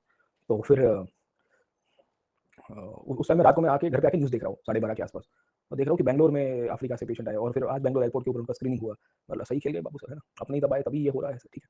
और फिर मजे की बात ये है कि ये पिछले साल भी हुआ था, है ना? मैं पिछले साल में 1 मार्च 2020 को गया था बैंगलोर, फिर से ऑफिस के काम से गया था। और 1 मार्च 2020 के दिन गया ना मैं जब बैंगलोर, तो उस टाइम पे भी नया-नया कोविड शुरू हुआ था भारत में। 14 मार्च के बाद तो फिर लॉकडाउन लगना फिर प्लान हो गया था, 22 तारीख तक तो फिर खत्म कर दिया गया सर। तो 1 और 2 मार्च के आसपास का टाइम था, और मैं बैंगलोर था। उस टाइम पे कोई फॉरेन से, यूरोप से आए हुए कोई कपल था। वो बैंगलोर उतर के उनको कंटेनमेंट दिया गया था कि वो स्टैम्प मार के भी आप सेल्फ आइसोलेशन में रहिएगा सर। वो निकल गए थे ट्रेन लेके कहीं पे सर। तो there was this husband wife who went to Europe for some, है ना? घूमने गए होंगे सर, और बैंगलोर उतर के वो कंटेनमेंट ज़ोन से भाग गए सर, है ना? वो ट्रेन लेके राजधानी एक्सप्रेस लेके, तो पूरी पुलिस और एडमिनिस्ट्रेशन और वो इनफैक्ट है ना उनको ढूँढ रही है। दिल्ली में आ गई थी अपनी मदर के यहाँ पे, फिर वहाँ से उनको पकड़ा गया था। तब ये सब सिस्टम बहुत चलती थी, नया-नया था, किसी को पता नहीं था। तो उस दिन जब ये केस बना था ना कि बैंगलोर एयरपोर्ट से निकले हैं, तभी भी मैं बैंगलोर एयरपोर्ट पे ही था सर।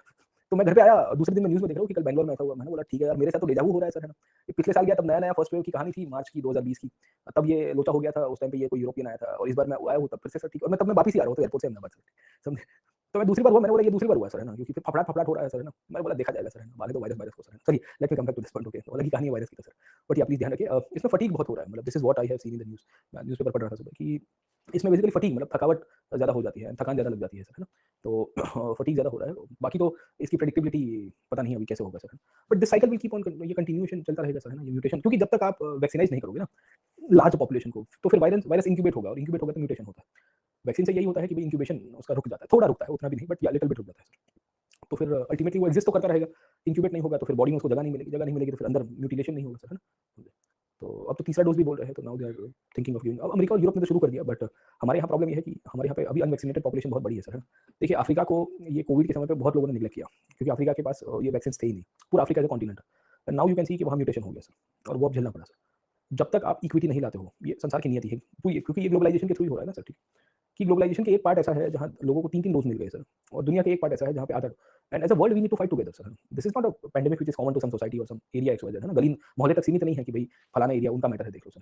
अब झेलो सर, आपने उनको वैक्सीन्स नहीं पहुँचाए थे sir. It was your duty, है ना? तो आप अब झेलिए सर। अब फिर से फ्लाइट्स बंद होगी, फिर से मगजमारी, फिर से lockdown sir, you never know that, okay. समझे आप लोग। चलिए let me come back to this point. अब देखिए क्या कहानी है सर, ठीक है।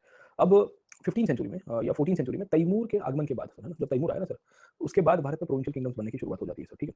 So from 1340 onwards, 1340, even Timur आया उसके पहले से ही आप देखोगे ये सब प्रोविंशियल किंगडम्स बनने की शुरुआत हो गई। जैसे विजयनगर और बहमनी स्टेट ऐसा राज्य है जो तैमूर के आगमन के पहले ही बनना शुरू हो गए थे, गेटिंग अपॉन, है।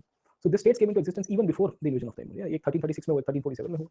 उसी दौर के ऊपर आप देखोगे जौनपुर जैसे स्टेट्स, ये भी थोड़े प्रोमिनेंटली पहले से एस्टैब्लिश हो चुके हैं। फ़र्क ये पड़ता है कि तैमूर के आक्रमण ने जो बचा-कुचा पॉलिटिकल पावर था दिल्ली के सुल्तान्स का, खास करके तुगलक्स का, उसको खत्म करवा दिया था, गेटिंग अपॉन। और उसके कारण जब लोदीज पावर के ऊपर आए तो Lodis try to reconsolidate their power and try to expand by fighting against the regional states. इसके लिए आप देखोगे Bahlul Lodi will be fighting continuously against Jaunpur. आप कभी इतिहास इतिहास उठा के देखोगे ना किताब में, तो बहलूल लोदी और शर्की राजाओं के बीच में लड़ाई हो रही है सर, खचाखची चल रही है। लोदी कहता है कि तुमको थोड़ी छोड़ूंगा, शर्कीस कहते हैं हम इंडिपेंडेंट हो गए हैं, हम तो पहले से इंडिपेंडेंट थे। तो लोदी कहता है कि नहीं, तुम तो हमारे गवर्नर हुआ करते थे सर, समझ आप लोग, ठीक है। तो ये ट्रेंड आपको बहुत दिखेगा सर, डोमिनेशन की स्ट्रगल है सर। इनको ये था कि भाई गुजरात अलाउद्दीन खिलजी ने जीता था, राजस्थान अलाउद्दीन खिलजी के समय से कॉन्कर हुआ था, अब ये कैसे इंडिपेंडेंट हो गया? दौलताबाद जैसा दौलताबाद अब इंडिपेंडेंट हो रहा है, तो they were not liking it ना। So Lodis actually thought of controlling all this regions, और इसके कारण यहाँ मेवाड़ और लोदीज के बीच में संबंध खराब हो गए ना। So this created the basis of Sangram Singh actually indirectly playing the role for the invasion of Babur sir, है ना? क्योंकि ये लोधीस और मेवाड़ राजवंशी थे जिनके बीच में यहाँ पे संघर्ष हो रहा था फॉर द पावर, और मेवाड़ को इनडायरेक्टली जब खिलजी के समय पे सब्जुगेट किया गया था उसके बाद ये अपने आप को फिर से रीअसर्ट कर रहे थे, और इनका रीअसर्शन दिल्ली सल्तनत को पसंद नहीं आ रहा था सर। तो राणा संगा की जब हम लोग बात करेंगे, संग्राम सिंह जी की बात करेंगे, तो बाबर के इन्वेजन के समय पे उन्होंने एक मौका क्रिएट करवाया कि भाई उतला दो इनको सर लोधियों को। उनका प्लान तो ये था कि भाई Babur will go back after plundering, है ना? बाबर कहता है कि भाई अफगानिस्तान में तो कुछ बचा नहीं है, so stay back in India only sir, है ना? तब पता चली कि कहानी बदल जाती है। तो भारत के अलग-अलग रीजन्स में, ईस्ट, वेस्ट, नॉर्थ, साउथ, अलग-अलग पार्ट्स ऑफ द कंट्री में आपको रीजनल किंगडम्स दिखेंगे। इनका डिसइंटीग्रेशन 1330-40 से शुरू हुआ, 1400 तक चलता रहा। छोटे राज्य बीच-बीच में आपको कॉर्नर-कॉर्नर में यहाँ पे कहीं पे एग्जिस्ट करते रहे सर, है ना?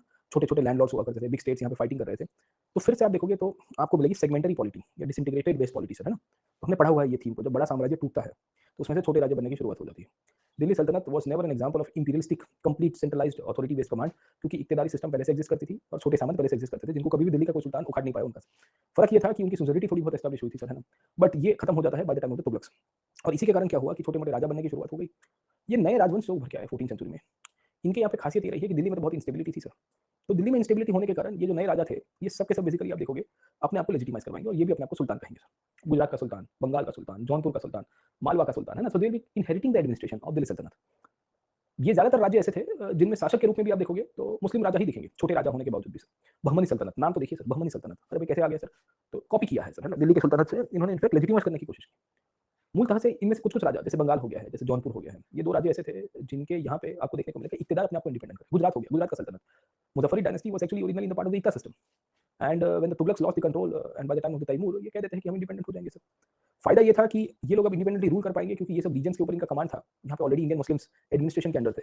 और तैमूर के आक्रमण के बाद जो इंस्टेबिलिटी प्रोवाइड या क्रिएट करवाई गई थी, उसके कारण जो स्कॉलर्स और आर्टिजन्स थे उनको डर लग रहा था कि दिल्ली में कोई और विदेशी आक्रमणकारी ना आ जाए, तो they should go back to some regional area.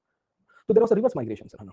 Reverse migration का मतलब ये है कि पहले लोग दिल्ली में जाया करते थे स्कॉलर्स को। मैंने आपको बताया Delhi was at par with Baghdad, Cairo and Constantinople once upon a time. तो बर्नी अपनी किताब में लिखते हैं तारीख फिरोज शाही में कि दिल्ली का तो अलग ही रुतबा था सर। अब हालत हो गई है कि लोग दिल्ली छोड़ के जा रहे हैं, बोले निकलो यहाँ से सर, ठीक है। बोले कहाँ जाएंगे, गुजरात चले जाएंगे। कहाँ जाएंगे, जौनपुर चले जाएंगे। कहाँ जाएंगे, बोले बंगला चले जाएंगे, बंगाल चले जाएंगे सर। क्यों? क्योंकि वहाँ का राजा, वहाँ का सुल्तान अपना इक्तिदार था, पहले छोटा नया रजवाड़ा क्रिएट किया है उसने, और वहाँ मगजमारी कम है सर, पैसा वैसा थोड़ा ठीक कर देता है, बिल्कुल दैट। तो दिल्ली की जो आर्ट फॉर्म्स है, दिल्ली की लिटरेरी स्टाइल्स है, दिल्ली की कैलीग्राफी है, दिल्ली का मैन्युस्क्रिप्ट्स जो तवारीख लिखी जाती थी, वो सब छोटे राज्यों में लिखने की शुरुआत हो गई।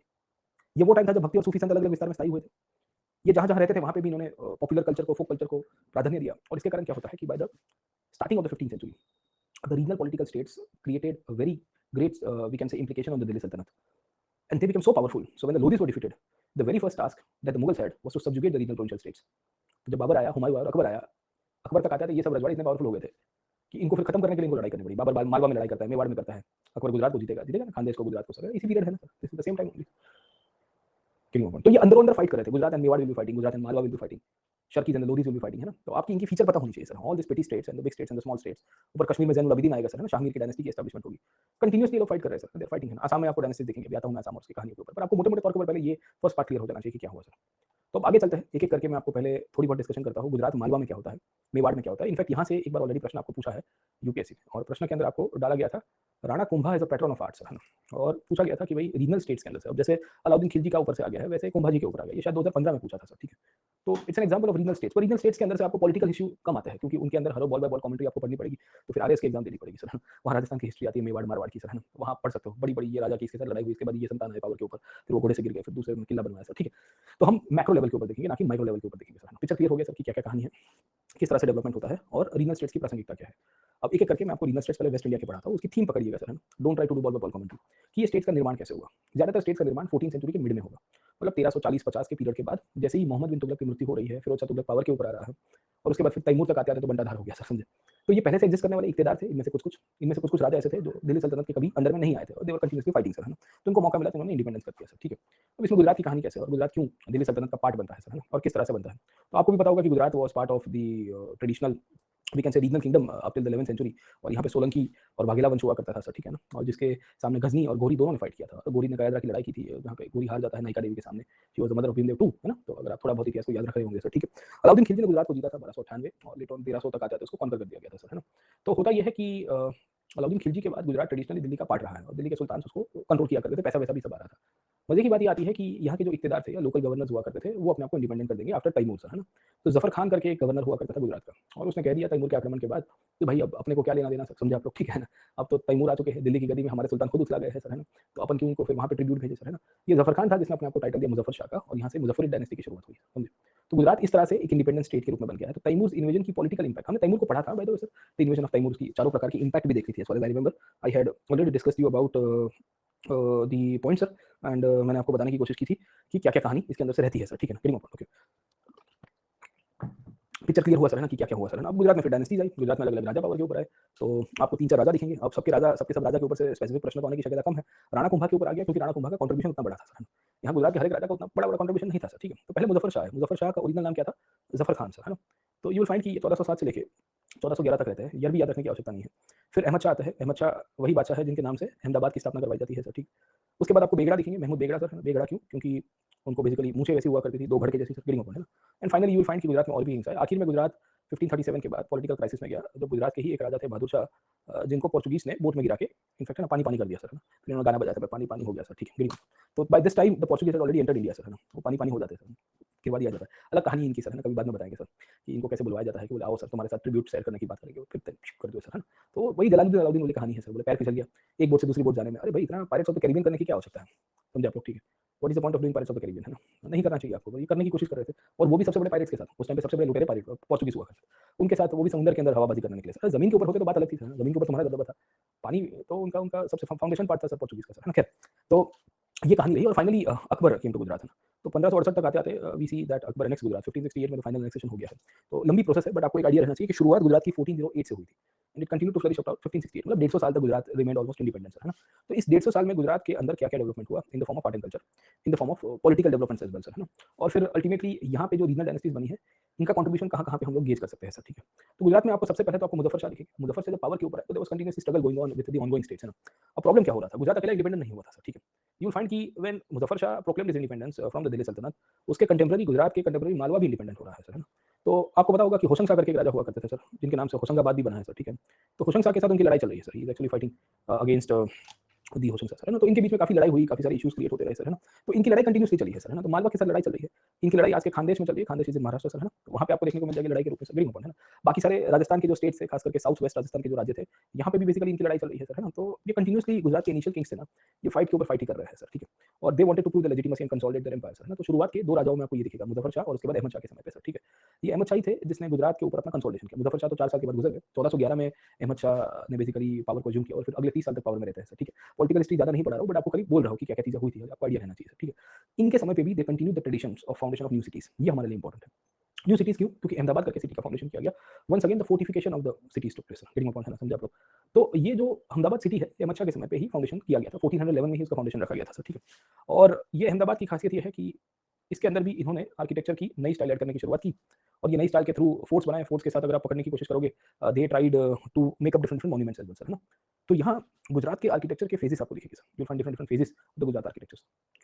पहला फेज आपको दिखता है 14th सेंचुरी में और दूसरा फेज आपको दिखेगा 15th सेंचुरी में। 15th सेंचुरी में गुजरात का आर्किटेक्चर इंडिपेंडेंट हुआ, मतलब गुजरात के राजा इंडिपेंडेंट हो गए, अहमद शाह और मुजफ्फर शाह और बाकी सारे राजा सर, ठीक है। तो इन्होंने क्या किया कि पहले जो टर्की स्टाइल हुआ करती थी, उसको लोकल आर्ट के साथ मिक्स कर दिया सर, गेटिंग माय पॉइंट। और इसके बेसिस के ऊपर इन्होंने आर्किटेक्चर बनवाया सर। अब गुजरात वाज अ प्लेस जहाँ पे हिंदू आर्किटेक्चर में एक तो नगर स्टाइल ऑफ आर्किटेक्चर चलता था, दूसरा गुजरात राजस्थान में जैन टेम्पल्स बहुत बनवाए गए थे, ये सोलंकीज और उनके द्वारा सर, याद आया कि नहीं आपको। सो ये लोग क्या करते थे कि they started converting the monuments and उसके जो फसाड है, मतलब काइंड ऑफ आप पकड़ने की कोशिश करोगे, उसका जो एंट्रेंस पार्ट है या उसका और भी कोई स्टोन का पार्ट है, वो सब ले लेंगे सर, है ना। और उसको मॉस्क के ऊपर चिपका दिया जाएगा सर, गेटिंग माय पॉइंट, समझे। तो यहाँ से आर्ट फॉर्म की शुरुआत होगी अहमदाबाद के अंदर। सो अहमदाबाद का फाउंडेशन इस तरह से हुआ, जहाँ पहले टर्किश आर्ट के साथ साथ यहाँ पे ये क्या कह सकते हैं कि लोकल आर्ट का मिक्सचर किया गया और ट्रेडिशनल कन्वर्जन की जो मेथोडोलॉजी है वो यहाँ पे आपको दिख जाएगी सर, ठीक है। फिर अहमदाबाद सिटी का फोर्ट बनता है। ये फोर्ट में आप देखोगे एक टाइम के ऊपर 12 दरवाजे हुआ करते थे सर, 12 गेट्स, है ना, क्योंकि फोर्ट था ना, अलग अलग जगह से छोटी छोटी खिड़कियाँ हुआ करती थी और काफी बड़ी मात्रा में इनफेक्ट सेटलमेंट था, जिसे ओल्ड सिटी कहते हैं आज की तारीख में अहमदाबाद, ठीक है। तो आप कभी अहमदाबाद आओगे तो वहाँ हेरिटेज वॉक चलती है। हेरिटेज वॉक में अभी भी इनफेक्ट है ना, ये सब अंदर की फोर्ट वाले एरिया में लेके जाया जाता है, बट टूट गया तो ज़्यादा कुछ बचा नहीं है हैशटैग विकास के कारण सर, ठीक है। बट यू विल फाइंड कि ये किसका फाउंडेशन आपको सबसे पहले फेज में दिखेगा अहमदाबाद का सर, ठीक है। तो first thing should be clear to you कि भाई अहमद शाह के समय पे ये सब चीजें बनती होती है सर, ठीक है। और अहमद शाह ने अहमदाबाद का फोर्टिफिकेशन किया, फिर वहाँ पे मॉस्क बनाया सर। अब राजा को अपनी लेजिटिमेसी प्रूव करनी है, तो लेजिटिमेसी कैसे प्रूव करेगा सर, समझे आप लोग, ठीक है। Then they will start the legitimacy by building mosque. तो जमी मस्जिद की स्थापना की गई।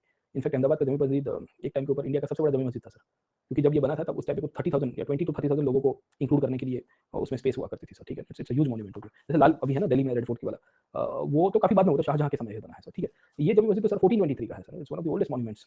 और उस टाइम पे इतनी बड़ी मात्रा में कांग्रेगेशनल मॉस्क बनवाया गया सर, है ना। तो ये आपको दिखेगी सर, है ना। तो फिर अलग अलग दरवाजे बने, उसकी गेट्स की डिजाइन बनती है, 3 दरवाजा करके जगह है, लाल दरवाजा करके जगह है सर, ठीक है, क्योंकि रेड सैंडस्टोन से एक टाइम के ऊपर उसका गेट बना था। तो आप अहमदाबाद आओगे तो you will be aware about this places, okay, कहाँ कहाँ चीजें चल रही है सर, ठीक है। अब अहमद शाह का पीरियड एक ऐसा पीरियड था where he wanted to legitimize his rule over Gujarat, है ना। तो फिर उसने जजिया वजिया लागू किया, क्योंकि वो दिखाना चाहता था कि मैं इस्लामिक रूलर हूँ सर, है ना, समझे। तो इस तरह की सिस्टम आपको यहाँ से देखने को मिलेगी सर, ठीक है। गुजरात में अहमदाबाद एक फोर्ट के रूप में था और अहमदाबाद का खुद का आर्किटेक्चर भी अलग से है सर, ठीक है। तो ये regional style of architecture it was a mixture of Turkish plus local architecture and using of the existing temple architecture material in the Islamic architecture. जो हमने दिल्ली में देखा वही चीज यहाँ पे हो रही है सर, है ना। तो अगर आपको फीचर्स आते हैं ना, फीचर्स में आपको याद रखना है कि क्या क्या चीजें। फिर इसमें आप मॉस्क का एग्जांपल जमी मस्जिद लिखोगे कि यहाँ पे भी राजा ने जमी मस्जिद बनाया सर, है ना। और दूसरा क्या था कि राजा के द्वारा बेसिकली जो फोर्ट बनता है, फोर्ट के लिए उसने गेट्स बनाए, एंट्री गेट्स बनाए सर, है ना? ये एंट्री गेट्स को अच्छी तरह से डेकोरेट किया है। इसमें 3 दरवाजा है, लाल दरवाजा है सर, ठीक है ना? रायपुर दरवाजा है, आस्टोरिया दरवाजा है सर, ठीक है? This are all the places in Ahmedabad जो अगर आप रह रहे होंगे तो आपको पता होगा सर, ठीक है? अब रायपुर के बाहर पाव भाजी बहुत बढ़िया मिलती है सर, ठीक है? आस्टोरिया के बाहर भजिया बहुत अच्छा मिलता है सर, ठीक है? तो फालूदा है, भजिया है सर, है ना? चलिए आजकल ये सब जगह है सर, ठीक है? तो ओल्ड सिटी का पार्ट है, हम लोग को रात को भूख लगती है सर, है ना? तो we go to old city sir, है ना? तो और फिर गाड़ी लेके नहीं जा सकते, कुछ-कुछ एरियाज़ तो ऐसे हैं, तो you need to go by two wheeler sir, है ना? समझे? पूरा अहमदाबाद बंद रहता है पर ओल्ड सिटी बंद नहीं रहता, मतलब उसकी एक्टिविटी चालू रहती है क्योंकि उसमें क्या है, नीचे दुकान ऊपर मकान का कांसेप्ट है, पुराना शहर है ना। सो ये आगे दुकान पीछे मकान है सर, ठीक है? तो people live along with their business activities, okay? So there is constant churning of people, like people going from one place, even दुकानें बंद हो गई होगी but you will find streets not emptied down, okay?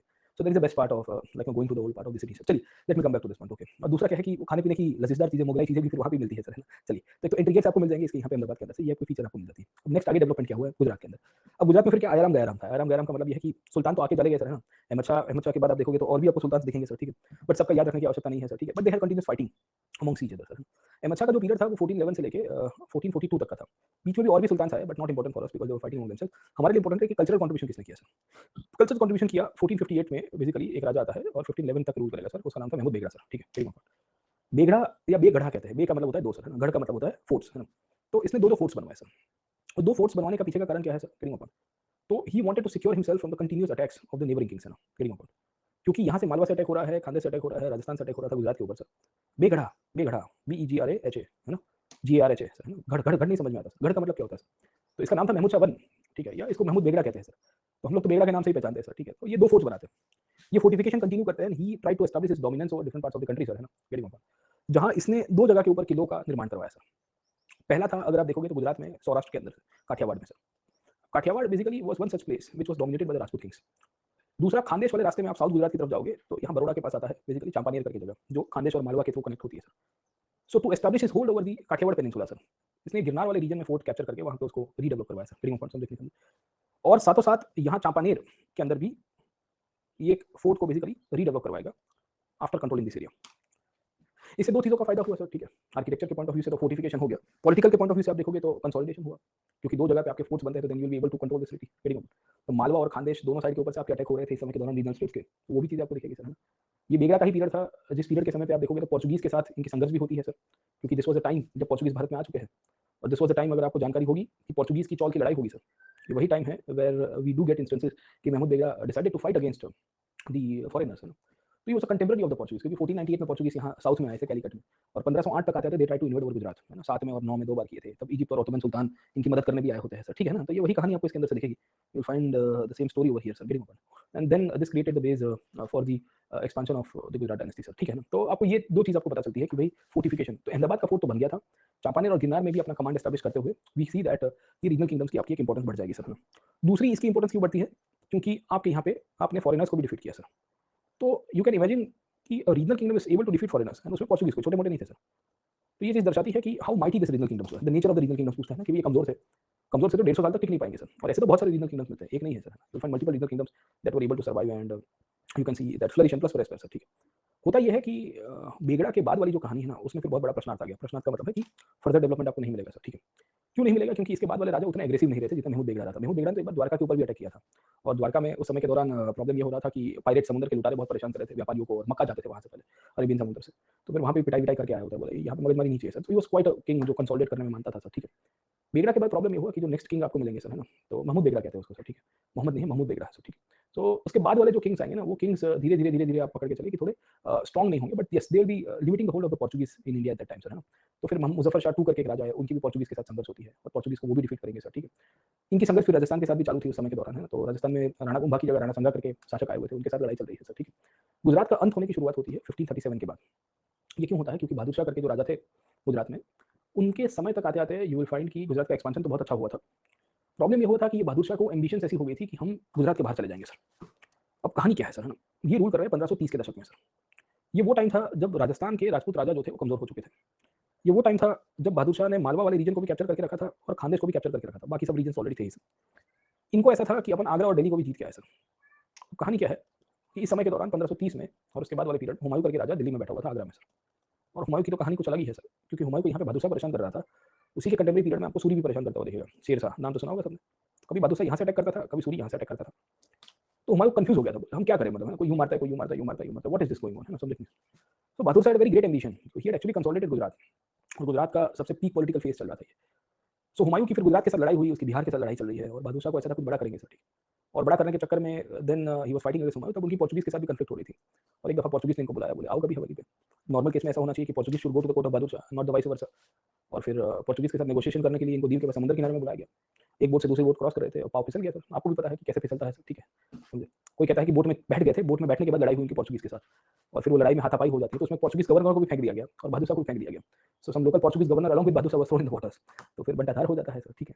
तो गुजरात में उसके बाद जो पॉलिटिकल रिवाइवल होना चाहिए वैसा नहीं हो पाया सर, और इसके कारण 1568 और उसके बाद 1572, 1568 और 1572 तक आते आते यू विल फाइंड अकबर उसको फाइनल कंसोलिडेट करते हुए जीत जाएगा, it will be made part of the Mughal empire.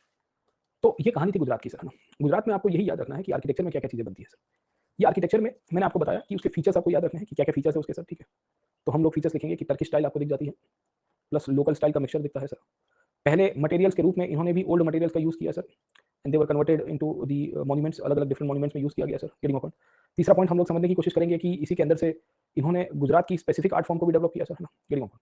और खासियत ये थी कि जो जैन टेम्पल्स के जो मोटिव थे, हिंदू टेम्पल्स के जो मोटिव थे, वो भी इन्होंने आर्ट फॉर्म के अंदर इंक्लूड करने की कोशिश की सर, गेटिंग पॉइंट, समझे। इसी के कंटिन्यूएशन में आप लिखोगे कि इन्होंने फोर्ट्स बनाए, और फोर्ट्स कहाँ कहाँ बनाए, नए नए सिटीज के रूप में अहमदाबाद की स्थापना की गई, चंपानेर की स्थापना की गई, और साथों साथ आप समझने की कोशिश करिए आपको गिरनार के अंदर नया फोर्ट क्रिएशन हुआ। गिरनार तो ट्रेडिशनली एक होल के रूप में हुआ करता था सर, ठीक है। इन दोनों जगह के ऊपर जमी मस्जिद बहुत फेमस है, so you will find the replication of the Delhi सल्तनत। देखिए दिल्ली सल्तनत में भी जमी मस्जिद था सर, जुम्मे की मस्जिद, इसके लिए जमी मस्जिद कहते थे उसको। जुम्मा टू जुम्मा लोग बड़ी मात्रा में इकट्ठे होते थे ना, people used to club together sir, है ना, गेटिंग पॉइंट। तो this was the main point behind that sir, ये हिस्ट्री का न्यू कोर्स कब आएगा, आएगा सर, इधर ही मैं कहाँ जा रहा हूँ। सो हिस्ट्री का न्यू कोर्स मोस्ट प्रॉब्ली हम लोग करेंगे 10 तारीख के बाद सर।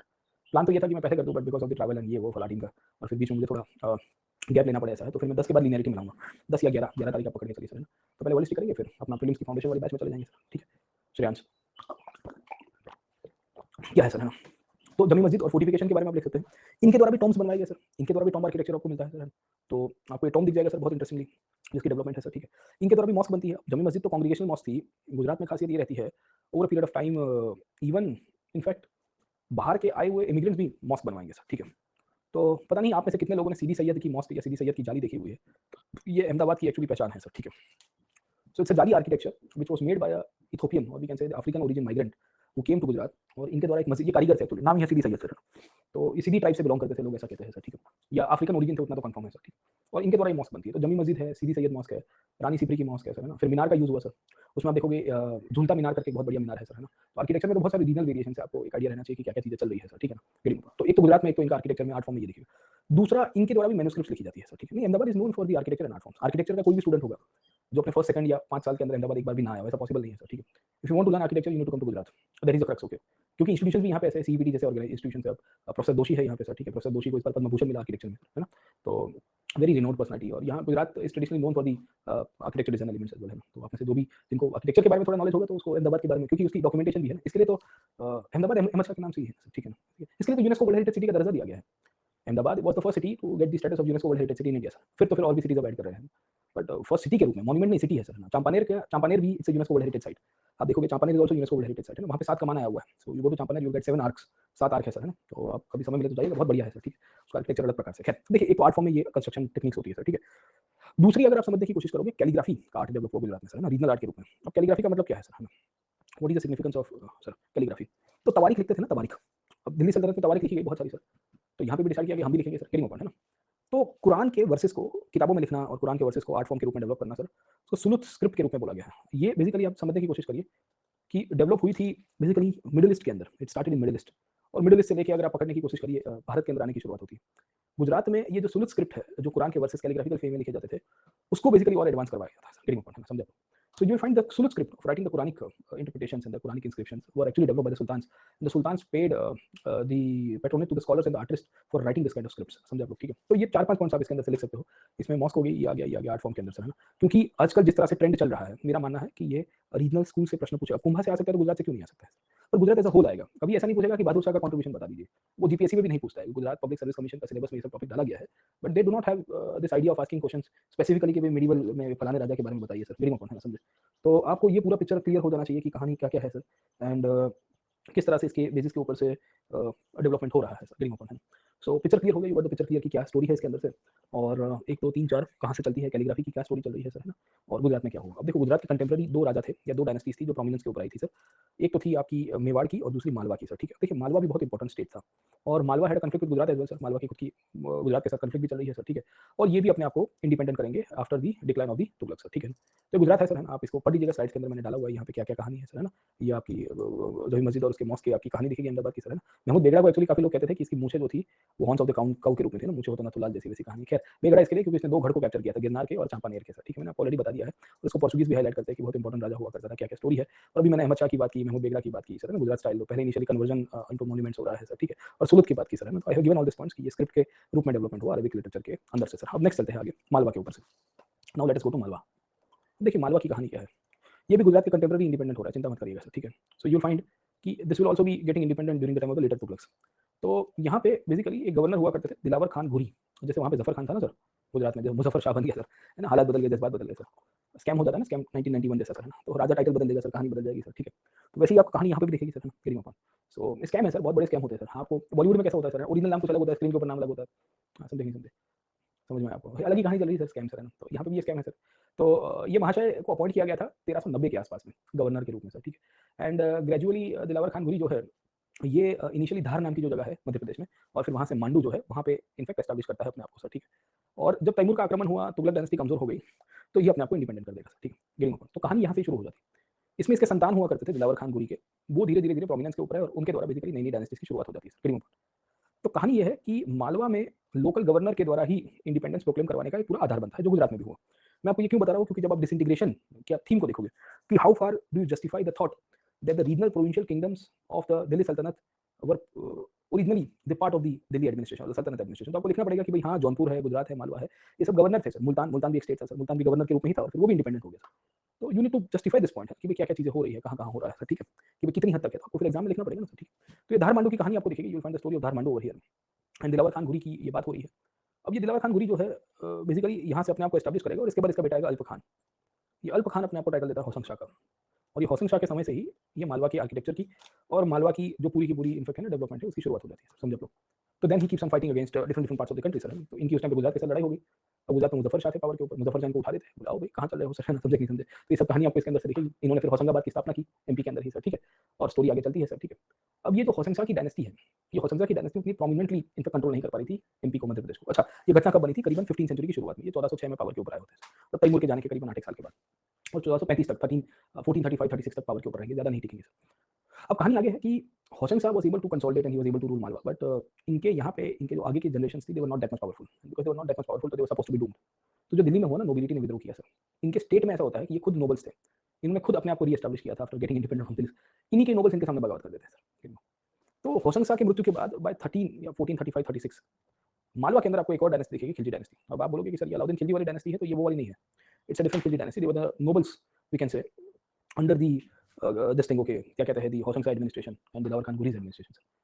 इसमें ये जो खिलजी डायनेस्टी है ना 1436 से 1436 से, ये खिलजी डायनेस्टी कंटिन्यू करती है फॉर द नेक्स्ट 100 ईयर्स। अगले 100 साल तक अगर आप देखोगे तो ये कंटिन्यू करेगी।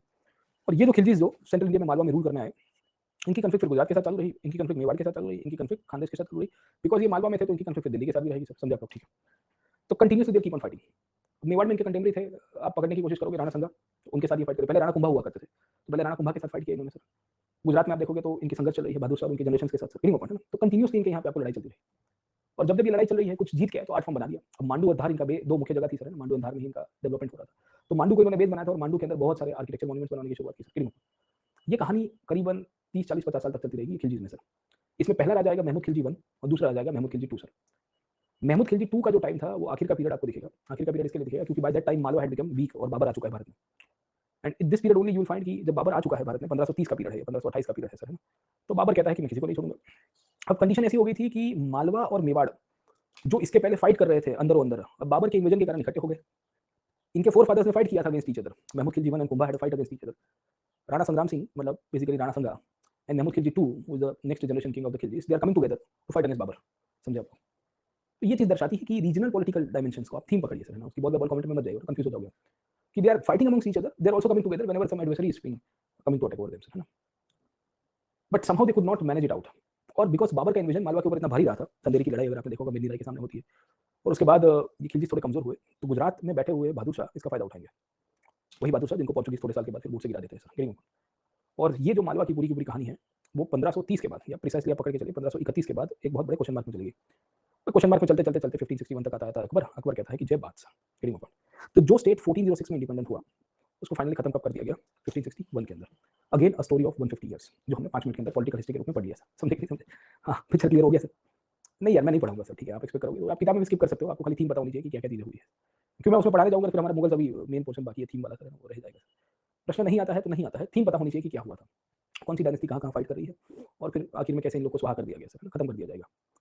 तो शुरुआत हुई थी इनके तैमूर के बाद और इनको खत्म किया जाता है अकबर तक आते आते। देखिए थीम पकड़िए, they became independent by the invasion of Taimur और somewhere around Taimur and by the time of Akbar check हो गया सर, है ना भाई। विशाल मेंस लिख रहे हो कि नहीं लिख रहे हो इस बार? उस दिन याद किया था हमने आपको सर।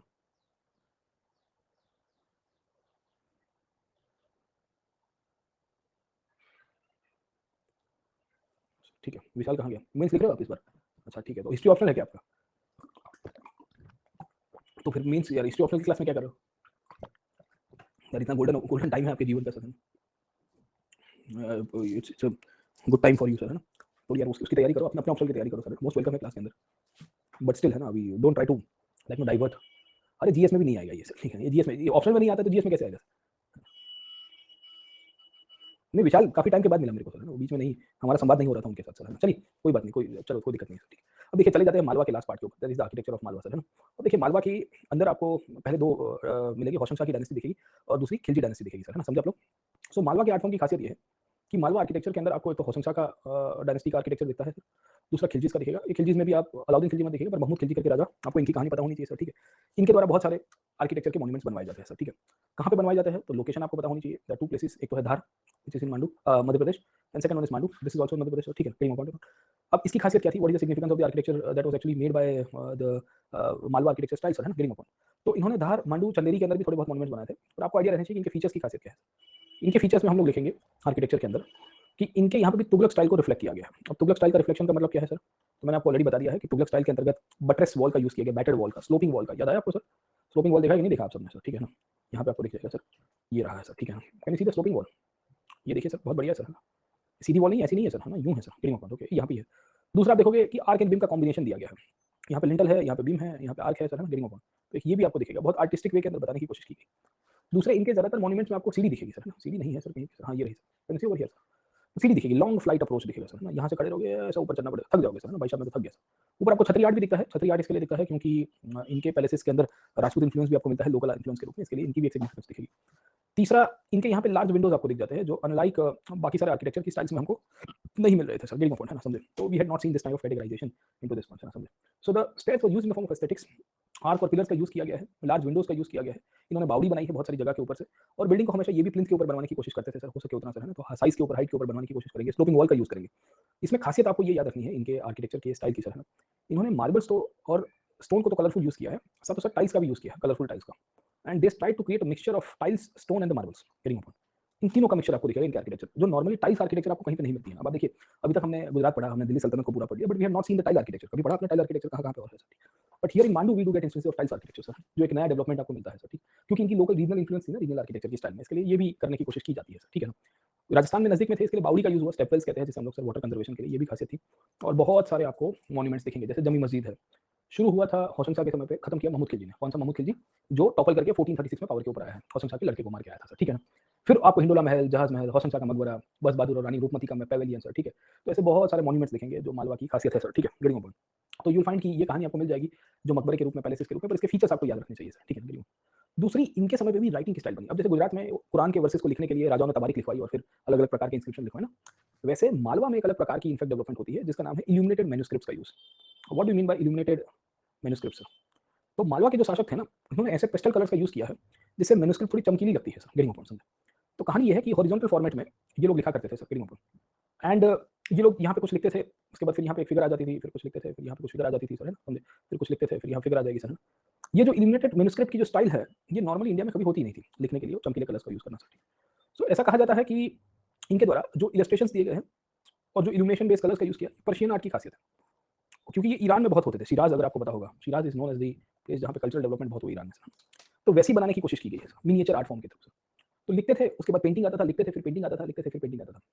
तो ये करीबन पकड़ के चलिए कि मोहम्मद खिलजी के बाद का पीरियड है, खिलजीज़ में ही सर है ना, मालवा के अंदर, वहाँ पे इस प्रकार की आर्ट फॉर्म आपको दिखेगी, जो रीजनल आर्ट को दर्शाती है। तो मांडू एक ऐसी प्लेस के रूप में उभर के आया जिसने इनफैक्ट है ना लेगेसी को कंटिन्यू रखा दिल्ली सल्तनत की along with the indigenous style, और इनके मॉन्यूमेंट्स एक्चुअली लेटर पीरियड में बने थे। अब आप याद करिए, हमने कल के क्लास के अंदर आपको इसकी थीम बताई थी, और थीम में आपको ये बताया था कि expansion to the countryside, दिख रहा है आपको सर? गुजरात के आर्किटेक्चर में भी तुगलक के फीचर्स मैंने आपको बताया। दिल्ली सल्तनत के फीचर्स या तुगलक के फीचर्स आपको मालवा के आर्किटेक्चर में भी दिखे, अभी डिस्कस किया ना हमने सर। तो आप इसको समझोगे ना, तो इसमें आपको पता चलेगा कि 14th सेंचुरी और 15th सेंचुरी में जो रीजनल किंगडम्स आए, किस तरह से और नए एडिशंस करते हैं सर, ठीक है? तो आज इतना रखते हैं। अभी 10:30 को स्पेशल क्लास है मेरा, बड़ा स्पेशल क्लास है 10:30। सो स्पेशल क्लास को लिए वापस मुझे 10 मिनट थोड़ा ब्रेक ले लेते हैं सर, ठीक है अपन? एंड अगेन हम लोग कल मिलते हैं सर, ठीक है? अच्छा, मेरे कोर्स से था, पर असिस्टेंट प्रोफेसर में हिस्ट्री का क्वेश्चन कैसे आता है भाई? हाँ विशाल, असिस्टेंट प्रोफेसर में हिस्ट्री का क्वेश्चन कैसे आ गया? आप तो इकोनॉमी का असिस्टेंट प्रोफेसर का तैयारी करते होंगे ना दोस्त? अच्छा, जीएस के 30 क्वेश्चन थे, ओके, ओके, ओके। तो जीएस के 5 क्वेश्चन हिस्ट्री के हमारे कोर्स से आए। चलिए धन्यवाद सर, है ना? अच्छा लगा हमको, ठीक है? पर क्वेश्चन आए तो सही, पर आपके सही हुए वो भी मैटर करता है ना दोस्त, है ना? क्वेश्चन आ गए वो समझ में आ गया, बट वर द करेक्ट और इनकरेक्ट वो भी that also matters the most ना सर, है ना? अच्छा 3 सही हुए, चलिए सर, है ना? 5 के 5 होने चाहिए फिर। अगर एक्यूरेसी कोर्स के हिसाब से थी और आपने देखे, आपने 3-3 4-4 बार देखे, तो all should be correct Vishal. ऐसा थोड़ी चलता है बाबू। रिवीजन की कमी देखिए, you also accept this point, mains के लिए भी रिवीजन करना है ना? तो थोड़ा रिवीजन करिए। कल मिलता हूँ आपको सर, है ना? और कल हम लोग बहमनी सुल्तान को कंटिन्यू करेंगे, हाँ? अच्छा, कल हम लोग बहमनी सुल्तान देखेंगे सर, है ना? हम बहमनी सुल्तान और विजयनगर के ऊपर चले जाएंगे सर, है ना? कल से इसकी शुरुआत हो जाएगी। चलिए बाय प्लीज़।